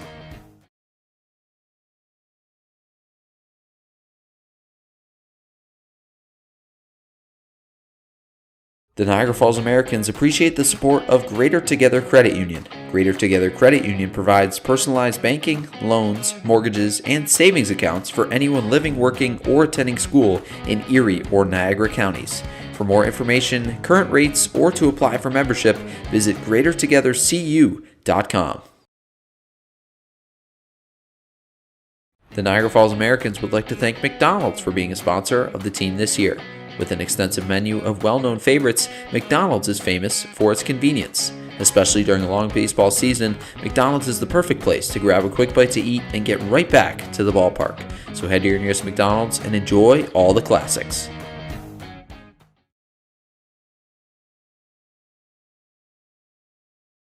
New pitcher on the mound for the Muckdogs is number 3, Mason Davey, a two-way pitcher, infielder out of Genesee Community College. Had a dominant year this past year at GCC, but now taking over for the Muckdogs, who's had a pretty solid year this summer as well. The year for Mason Davey, another one of these strong relievers, 4th in team ERA of 1.66, just behind Garrett Beaver with a 1.65, 2-0 on the year. Also comes in to start. 6 appearances, 4 of them starting. 1.66 ERA, 29 strikeouts to 16 walks. Pitch to Ganchow's fouled off behind home. Certainly another one of these relievers they use. They use their guy with the second best ERA. They use their guy with the 4th best ERA. It's just numerous ERAs below so far on the year. Just counting how many ERAs they have below 5. They have 10 ERAs below 5 for the Americans. Only have 4, and only 2 of those aren't position players who have pitched only like 2 innings. Ganchow takes that one for a ball. Now 1-1. The off speed from Mason Davey. Ganchow 2 for 2 today. Pitch, swung and a miss, strike 2. Out in front of a curveball from Davey, who this past year played 44 games at GCC, hit .425, also pitched in 10 games, went 4-3 on the year, had a complete game, a 4.53 ERA. Ahead 1-2 here against Ganchow. Pitch, curveball misses down and in, now 2-2. A little bit of cooled off a little bit here. Only 9 games played, hitting .222, but obviously opting to use him better as a pitcher, and that's really been his strong suit. His college numbers say different, but summer numbers been more of a pitcher than a hitter. 2-2 pitch coming to Ganchow. Checks his swing on the high heater. Did he go around? No, he didn't. Socorro tried to bait the home plate umpire into calling it, ready to throw down to third, but Ganchow clearly didn't cross the plane. Looking for that leadoff walk here. Americans usually have good things come when they get on safely to start off an inning. Count is full. 3-2, nobody out, nobody on. We're in the top of the 7th.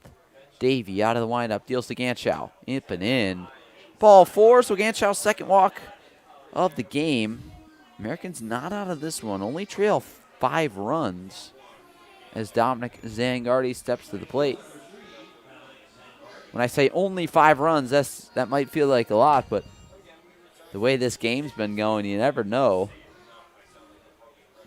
Here comes Dom Zangardi. Ganschow off first. Zangardi batting from the left side. Pitch is low for ball 1. Gardy really broke his sort of slump he had. Was 0 for 2 with runners in scoring position, able to have one earlier with a runner on. That single. Pick off to first. Ganschow back in time. Barely. A good pickoff move from Davey. I mentioned earlier, Mitch Canuel, a guy like that, a two-way guy that has a really good pickoff move. Another one. That one hits off. Ganschow gets into right field, but Ganschow stays put.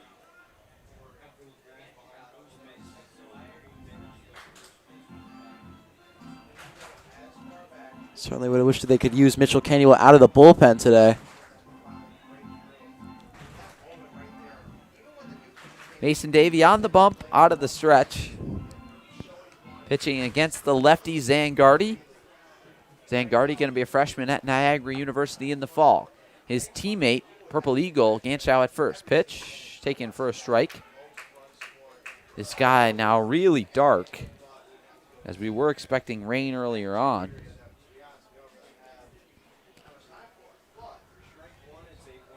Pick off, Ganschow back in time. Ganschow's reached all 4 times tonight. A double, a single, 2 walks. Zangardi 1 for 3 at a base hit back in the 5th. Then advanced to second on an E8. Pitch fouled off. Good swing from Zangardi, but now he's behind in the count 1-2. Just a tick off so far in the month of July. Zangardi seems to be fouling off those pitches that he normally drives to the outfield.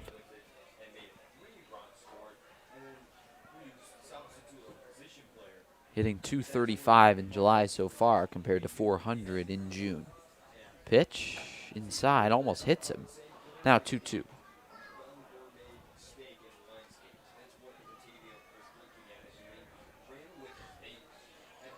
Zangardi 5 strikeouts in his last 4 games compared to just 6 in his previous 20. Here's the 2-2. Down and in, taken for a ball. A good curveball from Davey, but a better take by Zangardi. Now 3-2. Talked about it on the year for Davey. 29 strikeouts, only 16 walks. Danger of giving up 2 straight walks here. 3-2. There goes Ganschow off first. Zangardi fouls it back behind home. We'll do it again. 3-2.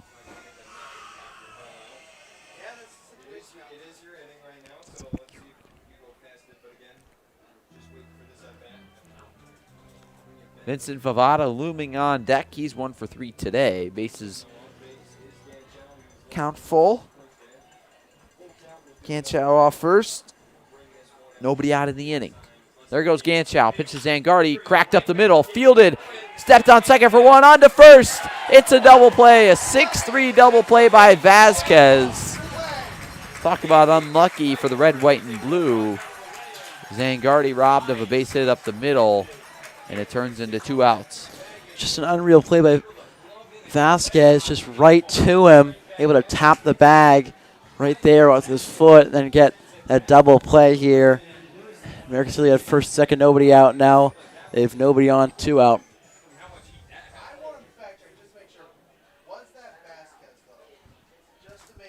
Pitch to Favada, taken upstairs for ball 1.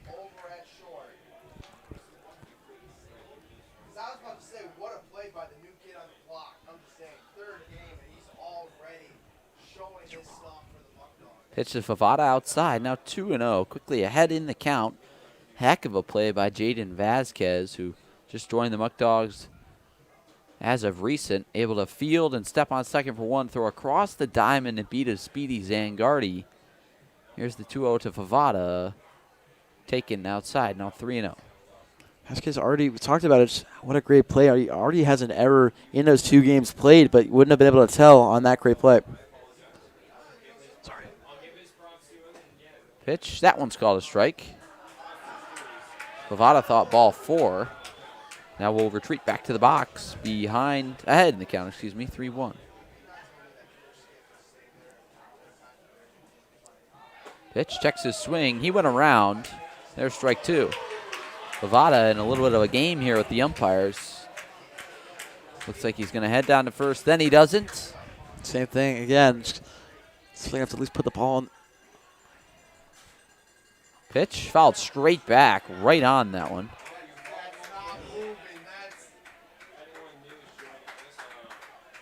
So count is now full. Favada, 2 outs in the inning. We're in the top of the 7th. Davey on the mound for the Muckdogs. They lead 13-8 against the Americans here at Dwyer Stadium. Pitch to Favada outside. He works a walk. No argument about that one. There's a couple of walks here. Beat only one runner on.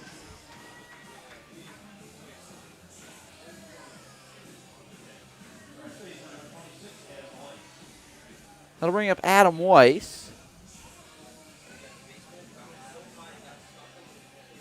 Batting from the right side. Weiss tonight so far 0 for 2. Pitch outside misses. 1-0.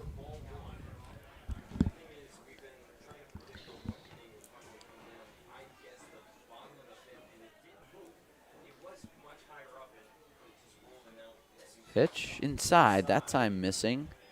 Now 2-0. Adam Weiss, a really good year this past year at Herkimer County Community College. 389 batting average, 503 slugging percentage, 9 doubles, 5 home runs.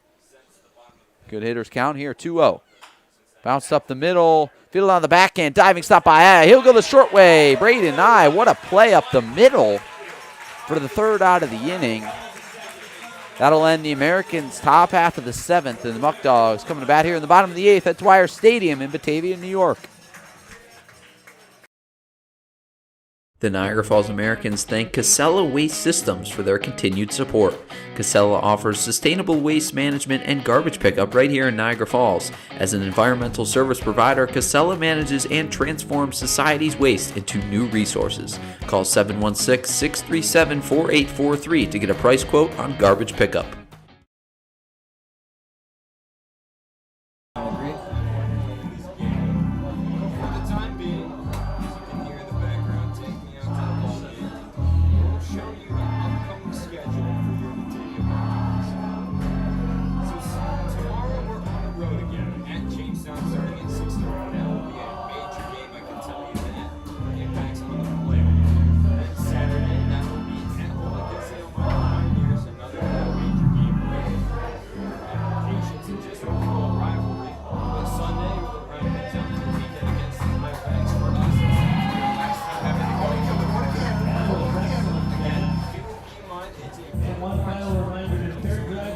Take me out to the ball game here at Dwyer Stadium.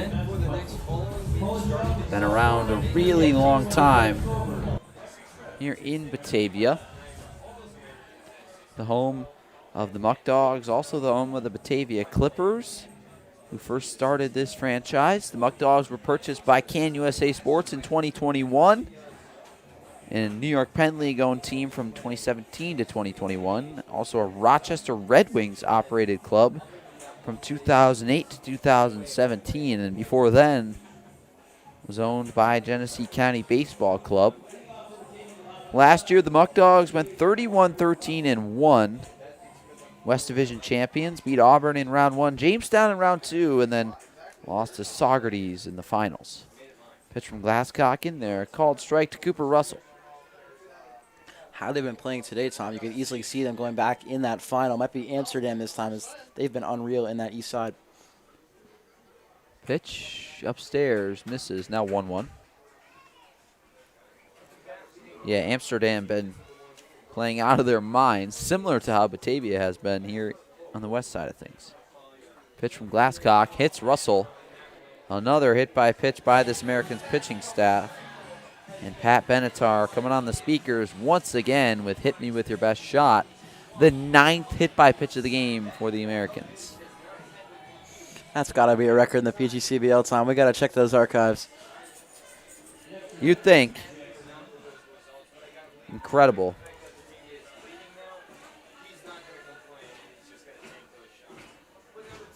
Also want to look at some games earlier this year because they might have had one more than that. As that one skied into right. Coming on Zangardi. He makes the catch for the first out of the inning. And Inman out on the pop-up. Tough day for Jackson. Inman 0 for 3 with 2 walks. Rare outing from him. Certainly helps that everyone else on this Muckdog team has had a great day as well. I mean, Inman obviously one of the best hitters in this PGCBL, but when one guy isn't having a good day, it feels like everyone else really steps up. That's why this team is so good, just having a lot of talented hitters. Even when someone doesn't have an off day, 4 others are. Here's Miles Monell. Monell, 2 hit by pitches, a walk, and a fielder's choice. There goes Russell off first. Foxcroft won't even throw. He'll take the bag with ease.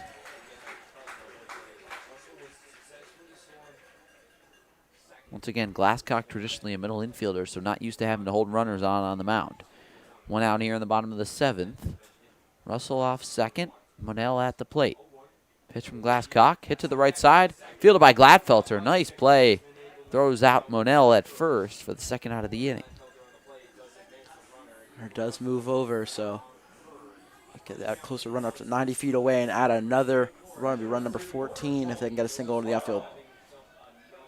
That'll bring up Joey Socorro. Socorro had that huge double last inning that scored 3 runs. Continues to be an Americans killer. Now 3 extra base hits on the year against the red, white, and blue.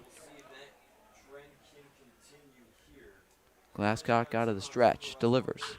Ripped on the left field line. That'll fall for a base hit. Ganshaw's going to cut it off in left. It hits off his glove. Socorro will round first and head to second. Cooper Russell scores on the play. So it's a 2-out RBI double for Joey Socorro, his 3rd RBI of the ball game. Yeah, more importantly, is another extra base hit you've talked about. So still doing his job. Another RBI, and now they're up 6.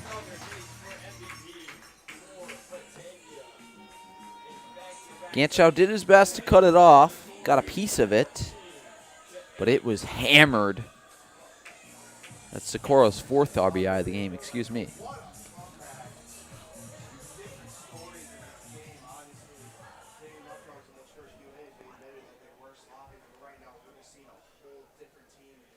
Pitch in there, called strike 1 to the lefty Braden Eye.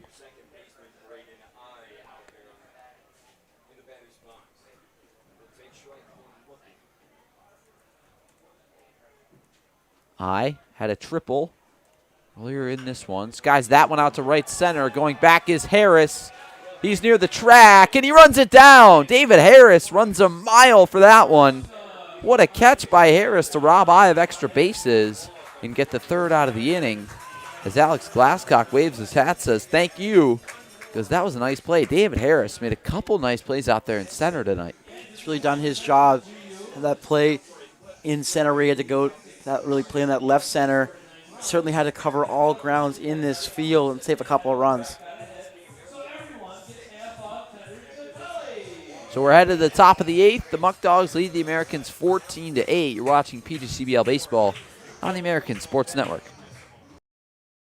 A special thank you to Tropical Heating and Cooling for sponsoring the Americans this season. Locally owned and operated, Tropical Heating and Cooling provides expert installation, repair, and maintenance for home heating, cooling, and air quality systems. Call 716-870-0753 or head to tropicalheating.net to submit a service request and knock your heating and cooling needs out of the park. The Niagara Falls Americans would like to thank Bully Hill Vineyards for their support all season long. On the south end of gorgeous Keuka Lake, you can taste over 40 wines and enjoy food at a family-friendly winery open 7 days a week. Visit bullyhillvineyards.com to learn more about what they have to offer. The Niagara Falls Americans would like to thank McDonald's for being a sponsor of the team this year. With an extensive menu of well-known favorites, McDonald's is famous for its convenience. Especially during a long baseball season, McDonald's is the perfect place to grab a quick bite to eat and get right back to the ballpark. So head to your nearest McDonald's and enjoy all the classics. The Niagara Falls Americans appreciate the ongoing support of Blaze Brockway Contracting. Family owned and operated for over 15 years, Blaze Brockway Contracting specializes in all aspects of remodeling and renovation. Call 607-259-7607 for all of your construction and home improvement needs. The Niagara Falls Americans appreciate the support of Stalka Agency. Serving Western New York since 1957, Stalka Agency makes insurance simple through proactive planning and straightforward conversations. Call the local Stalka Insurance team at 716-634-7070 to get a tailored insurance quote that's as precise as a pitcher painting the outside corner.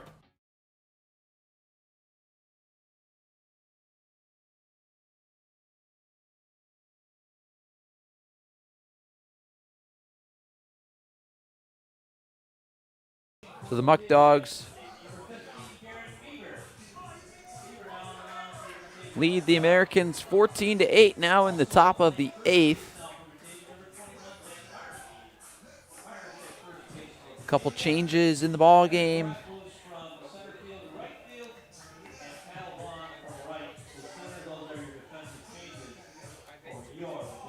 For the Muckdogs, defensively and on the mound. New pitcher for the Muckdogs is Garrett Beaver, who's been unbelievable this year for the Muckdogs. Now taking over at first is Matt Marsh. Vaughn moves into center, and Brock out in right as Evan Shank digs in for the Americans. First pitch from Beaver misses low. We'll take a look at the new alignment for the Muckdogs defense. So a couple changes. Beaver now on the mound. Kyle Vaughn in center. Evan Brock moving over to right from left as Jalen Rook entered. And Matt Marsh over at first. Here in for Redmond as that one is cut on and missed by Evan Shank for strike one. Just goes to show how strong this pitching performance is. They bring in their 13th best player in Branch, then they bring in their second, third, and fourth. Behind between them, their ERA is less than 4. Beaver misses way outside there. Now 2-1 to Evan Shank.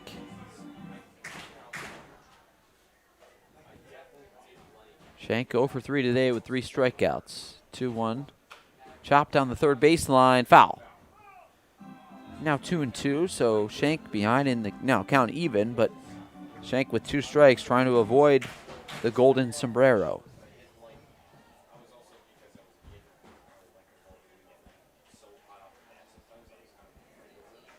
Now really got into a chilly night here in Batavia. 70 degrees, which is feels like 50 because of how warm it's truly been these past couple days. It's cooled down, but we hadn't seen the rain time, which we thought was going to be an issue. That's been the one consolation. 2-2 in there, called strike 3, and Garrett Beaver hands Evan Shank a golden sombrero, his 4th strikeout of the night.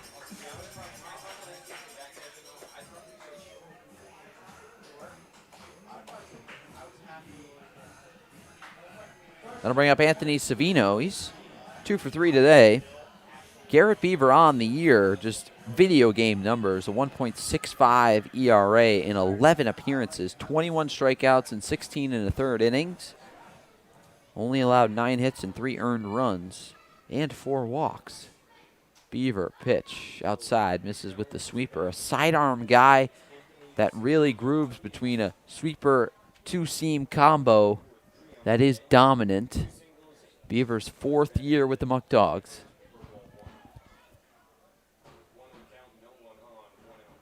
Savino batting from the right side. Pitch from Beaver in there, called strike 1. Beaver really a guy they use at home.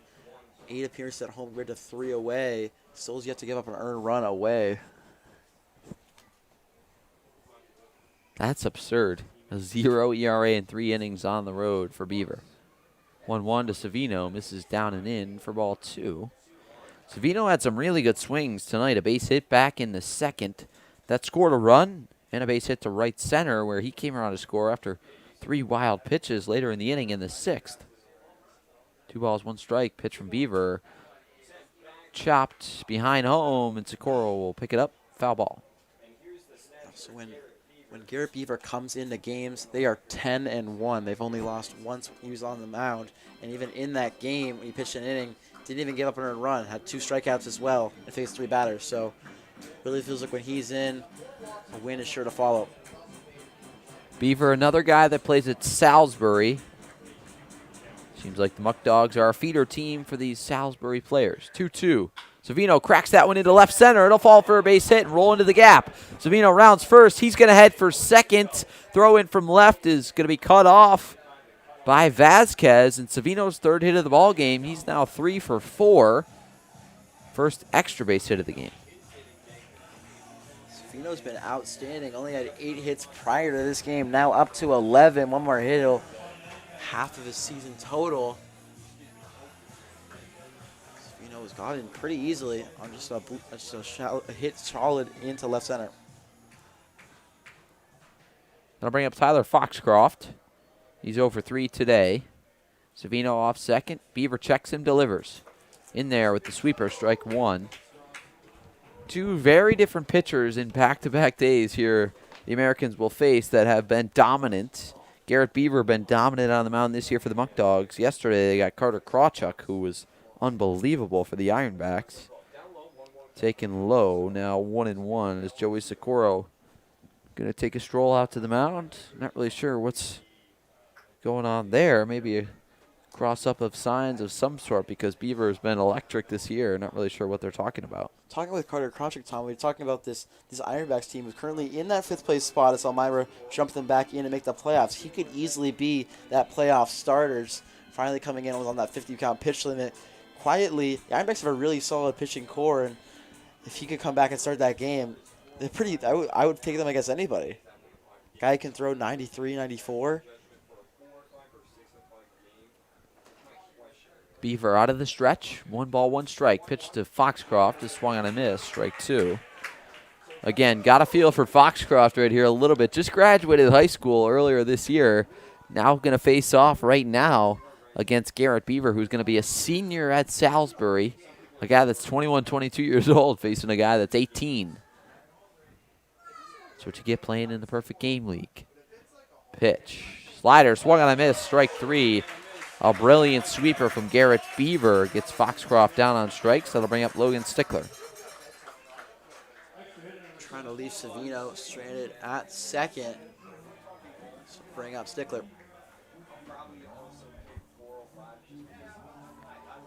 Stickler 1 for 3 today. Hit by a pitch. Back in the 4th.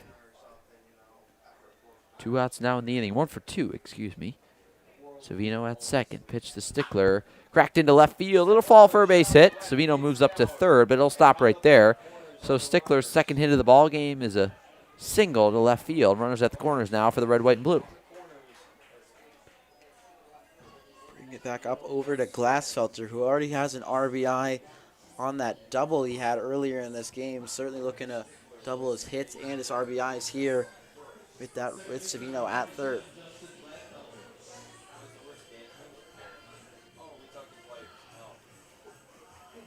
So Gladfelter been up 4 times tonight. We're now in the 8th inning. He's 1 for 3. You mentioned that double that happened all the way back in the 2nd inning. Walked in the 6th and strikeout and a ground out. Stickler now off first, Savino off third. Gladfelter in on the right side. Pitch from Beaver outside. Gets the call with the sweeper, 0-1. Beaver just 3 runs on the year.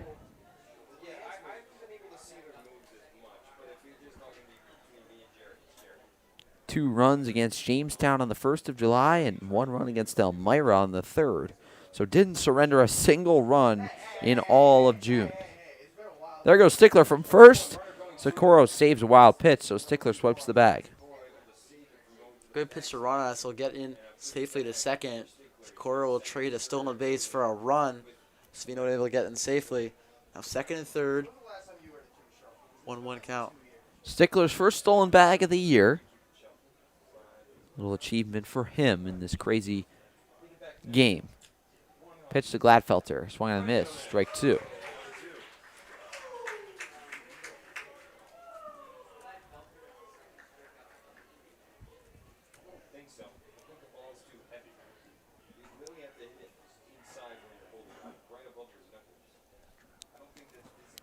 Count 1-2, 2 outs now in the inning. Second and third. Stickler at second. Savino at third. Gladfelter, a guy that's in the transfer portal, looking to drive in some more runs here for the Americans. Pitch from Beaver, outside corner, just misses. Beaver thought it was strike 3, so did Socorro, but the home plate umpire did not ring him up. I feel like both teams have done that a lot of times. They think it's ball 4, they think it's strike 3. I think Socorro's done that a couple times. Big pitch incoming here from Beaver. 2 balls, 2 strikes, 2 outs, 2 runners on. Gladfelter at the dish. 14-8 the pitch. Misses. Ball 4. Beaver again thought it was strike 3. I was going to say, pretty sure that was ball 3. I said 2 balls, 2 strikes. Gladfelter thought it was ball 4. He's got that big 3 on the balls on that scoreboard. So Gladfelter will head back to the plate. He thought it was ball 4. I thought it was 2-2. Then when I thought it was ball 4 because he walked down to first, but you never know. So he'll put his elbow guard back on and step towards the box. Here against Beaver, who's pretty frustrated at that. That'll get a pitcher riled up. Might see that miles per hour tick up a little bit here, Tom. Count 3-2, 2 outs. Muckdogs lead 14-8. Pitch. Gladfelter drives that one into shallow center. Vaughn coming over. He makes the play for the 3rd out of the inning. So in the inning, the Americans score no runs on 2 hits. No errors and 2 men left on base. Gladfelter flies out to center to end the inning. The Muckdogs coming to bat here in the bottom of the 8th as they lead 14-8 over the Americans.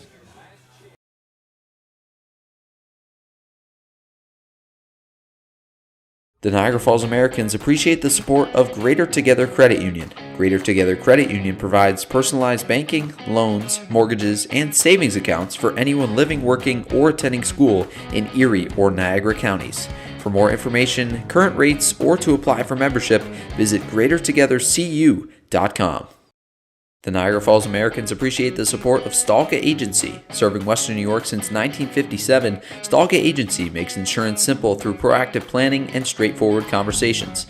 Call the local Stalka Insurance team at 716-634-7070 to get a tailored insurance quote that's as precise as a pitcher painting the outside corner.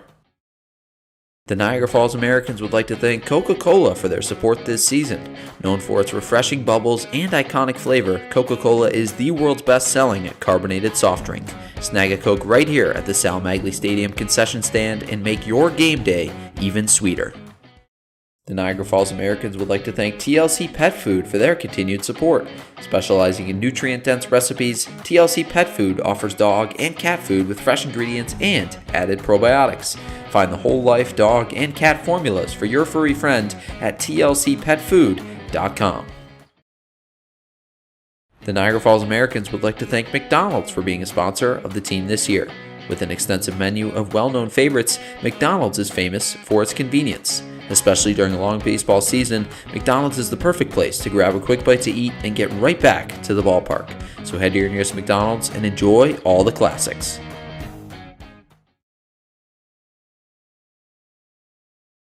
Now into the bottom of the 8th, the Muckdogs lead the Americans 14-8 in an absolute shootout. Almost like a football score. New pitcher into the ball game for the Americans. It's Thomas Marcotte.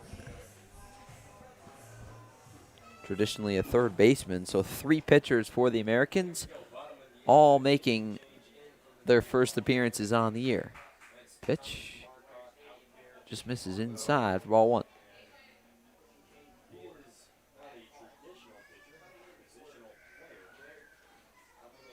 Facing off here against this Muckdogs offense. Pitch from Marcotte in there, called strike against Evan Brock. Brock today 1 for 3. Also has a stolen base. Pitch from Marcotte is popped up behind home. Foxcroft's got a play. Oh, and he drops it. One more thing couldn't go right for the Americans. It's that play right there. Foxcroft, normally a play he hauls in, just couldn't catch that one. Marcotte was looking for that quick first out. If you look at the Americans pitching staff, only 9 true pitchers on that roster. Only 14 position players have pitched an inning or more for this Americans team. And it'll be 15 now with Marcotte on the dish. Pitch. That one's cracked into left field. Ganschow going back towards the wall. It's off the wall. Ganschow will get it in quickly. Going to be a play at second. Throw in. Brock beats it. So it's a double off the wall, a leadoff one for Brock. And the Muckdogs have a runner in scoring position here in the bottom of the 8th.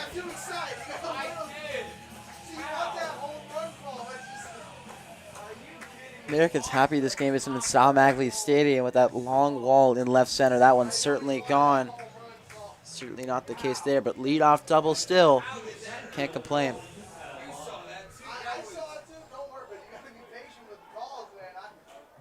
So off the top of the wall, many in the stadium thought it was gone off the bat as Marcotte hits another hitter in Kyle Vaughn. Americans have hit, I think, 9 batters now on the night. And that'll bring up Matt Marsh for his first at-bat of the night.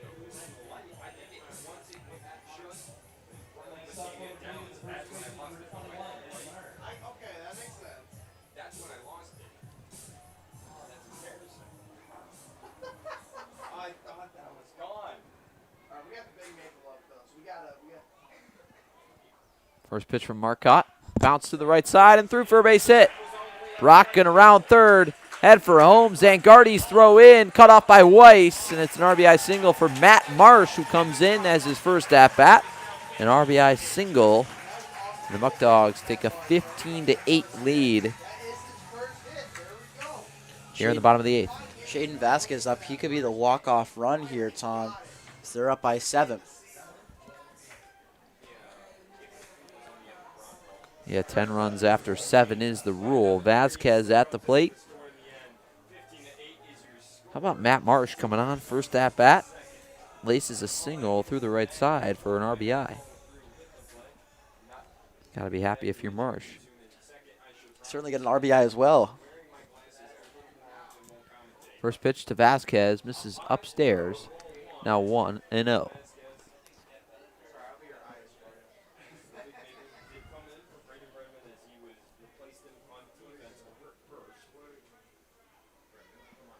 The 1-0. Vasquez takes it for a strike.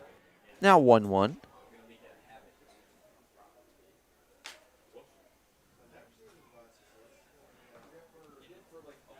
Count even at 1. Nobody out in the inning. First and second for the Muckdogs. Pitch to Vasquez. He drills that one to left field, but it's going to be fading out of play into the Muckdogs bullpen. Ganschow? Ganschow reached over the wall. He hauled it in. So a tough angle for us here in the press box, but it looks like Ganschow reached into the Muckdogs bullpen and caught it for the first out of the inning. Kyle Vaughn tags up from second to third. He did. He just made it look so easy. Didn't care that he was going to move up from second to third. Knew that Marcotte needed an out there. Able to pluck it from that bullpen. And now first and third for the huge first out. Yeah, Ganschow just reached over the wall like not a care in the world and caught it. That'll bring up Jalen Rook.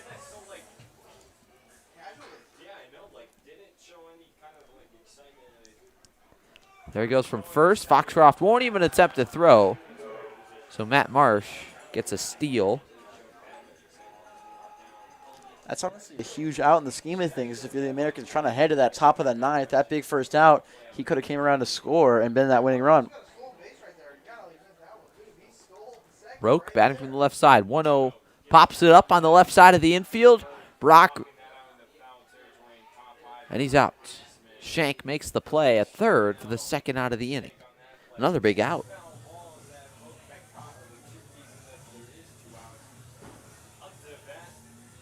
So now 2 outs in the inning. Here's Cooper Russell, who did have a home run last night. If he were to hit one here, it would be a game-ending 3-run shot. And you could try and get on and bring up Inman. We've talked about his struggles so far in this game. Certainly Pitch end it with a bang. In there, called strike 1. So Russell been on base 5 times tonight, but doing it without a hit. 3 hit by pitches and 2 walks. He's got 2 steals as well. And now behind in the count 0-1. Pitch from Marcotte. Popped up behind home. Marcotte running after it, but it's out of play. Marcotte gets one more out. He gets out of this inning scoreless, his first inning of the year. So you can see him even running off the mound trying to catch that ball. He wants the scoreless inning. He might want that ball. So Russell behind in the count 0-2. 2 outs now in the inning. Second and third. Marsh off second. Vaughn off third. Marcotte deals. Curveball misses up and in. What Marcotte thought was a curveball at least. The position players flocking on the mound for the Americans. Count now 1-2. Marcotte out of the stretch. Russell in the box from the right side. Here's the 1-2.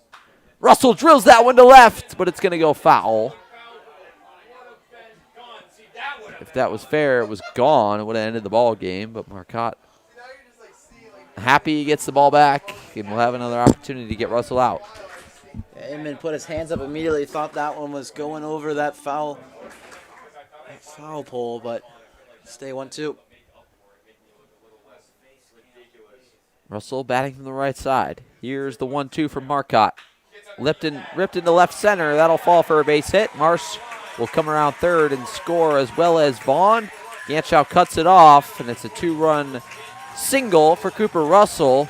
He's now reached base safely 6 times tonight. He's got 2 RBIs to his name as well, and the Muckdogs take a 17-8 lead here in the bottom of the 8th. And we'll bring up Inman. Talked about his quiet game so far. Best hitter in this league, looking for that 21st RBI in a walk-off winner. First pitch to Inman. Swung and a miss. Strike 1. Inman swinging out of his shoes right there. You mentioned Ofer today. 0 for 3 with 2 walks. Also came around to score once. Inman, the best hitter in this lineup by stats. Really, so far not tonight, though. Pops that one up to left field. Ganschow going back near the track, right in front of it, and he makes the play. So the Americans won't be mercy ruled tonight. And Thomas Marcotte able to come on and allow 2 runs, but keep this game alive. The Americans are coming to bat now in the top of the 9th. See if they have a rally, a big one in their bats. Down 9 runs here to the Muckdogs. The Niagara Falls Americans appreciate the support of Greater Together Credit Union. Greater Together Credit Union provides personalized banking, loans, mortgages, and savings accounts for anyone living, working, or attending school in Erie or Niagara counties. For more information, current rates, or to apply for membership, visit greatertogethercu.com.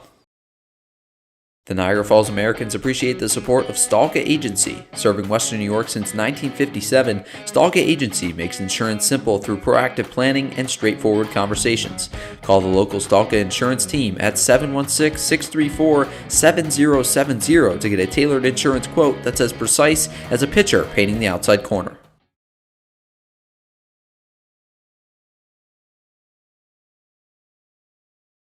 The Niagara Falls Americans would like to thank Coca-Cola for their support this season. Known for its refreshing bubbles and iconic flavor, Coca-Cola is the world's best-selling carbonated soft drink. Snag a Coke right here at the Sal Magley Stadium concession stand and make your game day even sweeter.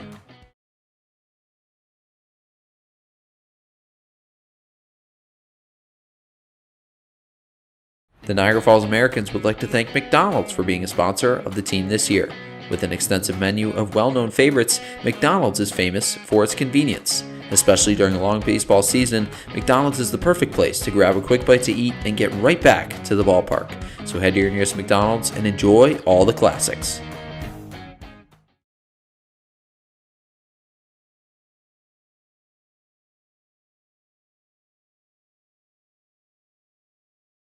Back here at Dwyer Stadium, a new pitcher coming on for the Muckdogs. It's Logan Thomas.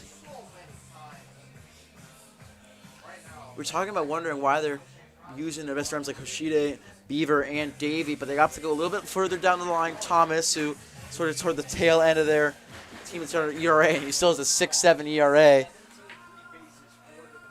Only 3 appearances on the year prior to this, so only 4 innings so far on the year. 4 hits, 3 runs, ball earned, giving up 1 walk and 4 strikeouts. So not a guy they use that often. Used him in 2. They used him for 2 innings, Tom, against us when they won 6-1 on the 19th. Went 2 innings, gave up a hit, had a strikeout as well. Didn't get an out in Auburn. Gave up 1 hit, 1 earned run, and then had 2 hits. Came in that loss against the Newark Pilots on the 28th. That was their last loss. Gave up 3 hits, 2 runs, 2 earned. Pitch to David Harris is bounced to first, fielded by Matt Marsh. And there's the first out of the inning. David Harris out on the 3-3 unassisted by Matt Marsh. That'll bring up Matt Ganschow. He's reached base safely all 4 times tonight. 2 walks, a double, and a single. Also, that huge play there, Tom, recently wasn't a walk-off because that huge out was humongous. You're able to pluck it off that wall of that bullpen.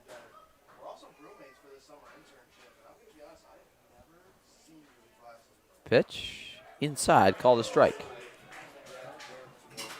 Nice change up there from Thomas. Thomas going to be a freshman at Point Park University in the fall, a Division II school in Pittsburgh.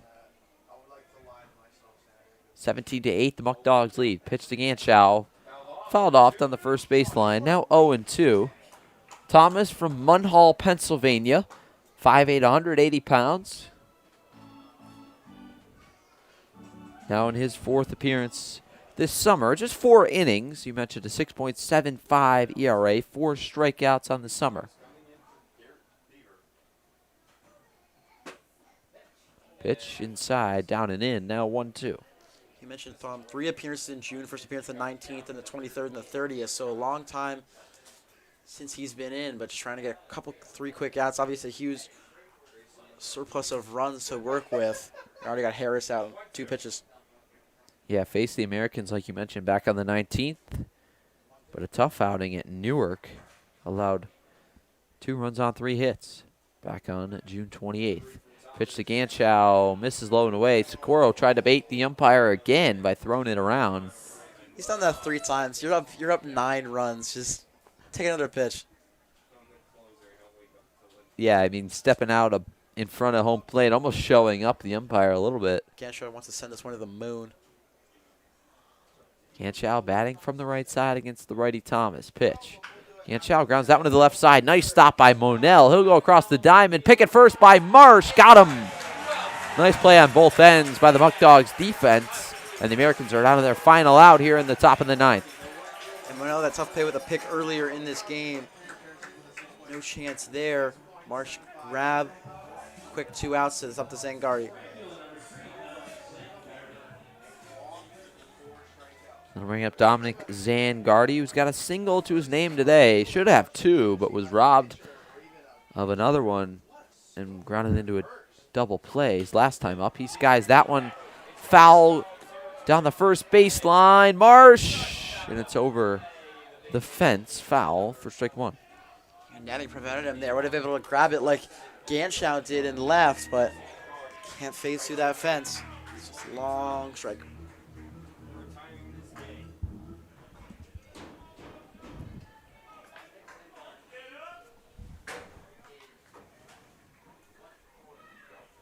It'll be an 0-1 to Zangardi from Logan Thomas. Pitch. Misses down and in. Now 1-1.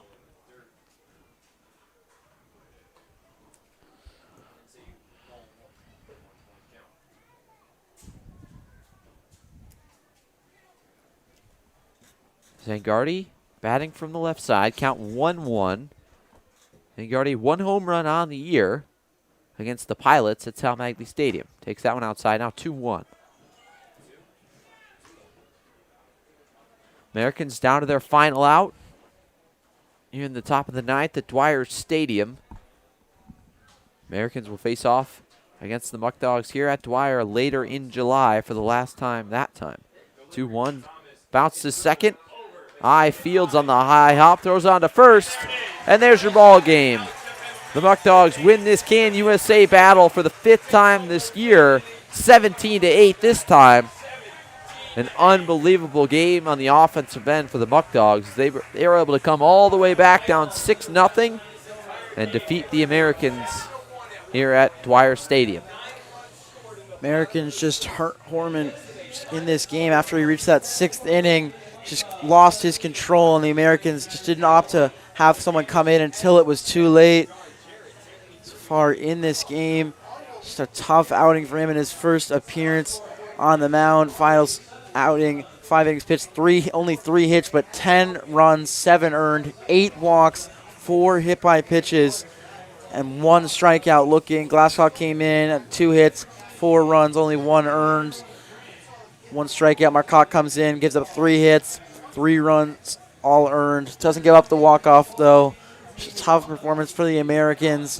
Felt like they were going to knock off this top team up 6-0 after that beautiful top of the 2nd, but just a tough game for the Americans. Lost 9 in a row. trying to take one back because they'll travel to Newark because the only team to beat Batavia as they've won 10 of their last 11, and they're going to go face Jamestown in a battle of that top 2 seeds in this West Division. So your final box score, the Americans 8 runs on 11 hits, 4 errors, and 8 runners left on base. The Muckdogs 14 runs on just 5 hits, 2 errors, and 12 men left on base. So the Muckdogs could have poured on a lot more had they got some guys in earlier on in the ball game.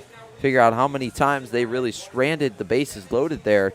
They did it 3 times, but you really think about that. Stranding the bases loaded 3 times. Think about how many more runs they could have had when they still put up 17 runs. 1 for 7 with the bases loaded, and that was that bases loaded double from Socorro. Americans were 1 for 1, but really didn't matter. Just a tough game so far for this team. It's really something you're going to want to forget. Can I go travel to Newark tomorrow, try and end this brutal losing streak against its another side who's, quite frankly, lost a ton, Tom.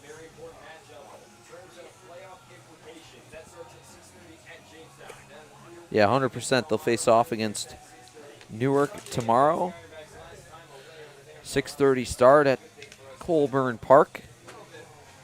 I got to redo some of my numbers here. Read them incorrectly to you. The Muckdogs score 17 runs on 8 hits, 2 errors, and 12 men left on base. So not 5 hits, 8 hits for the Muckdogs, and 17 runs. But the Americans surely did it on the offensive end tonight, but the defensive end not so much, committing 4 errors and allowing a boatload of runs against the Muckdogs. Here in the 6th edition of this matchup this year, Irwin's Branch gets the win on the mound for the Muckdogs. And Kyrie Harmon gets the loss, his first of the year for the Americans. Tomorrow night we'll be live right here on the American Sports Network. 6:20 will be live from Colburn Park in Newark, New York. I'm Tom Rook alongside Ethan Duncan. We say thanks so much for spending part of your Thursday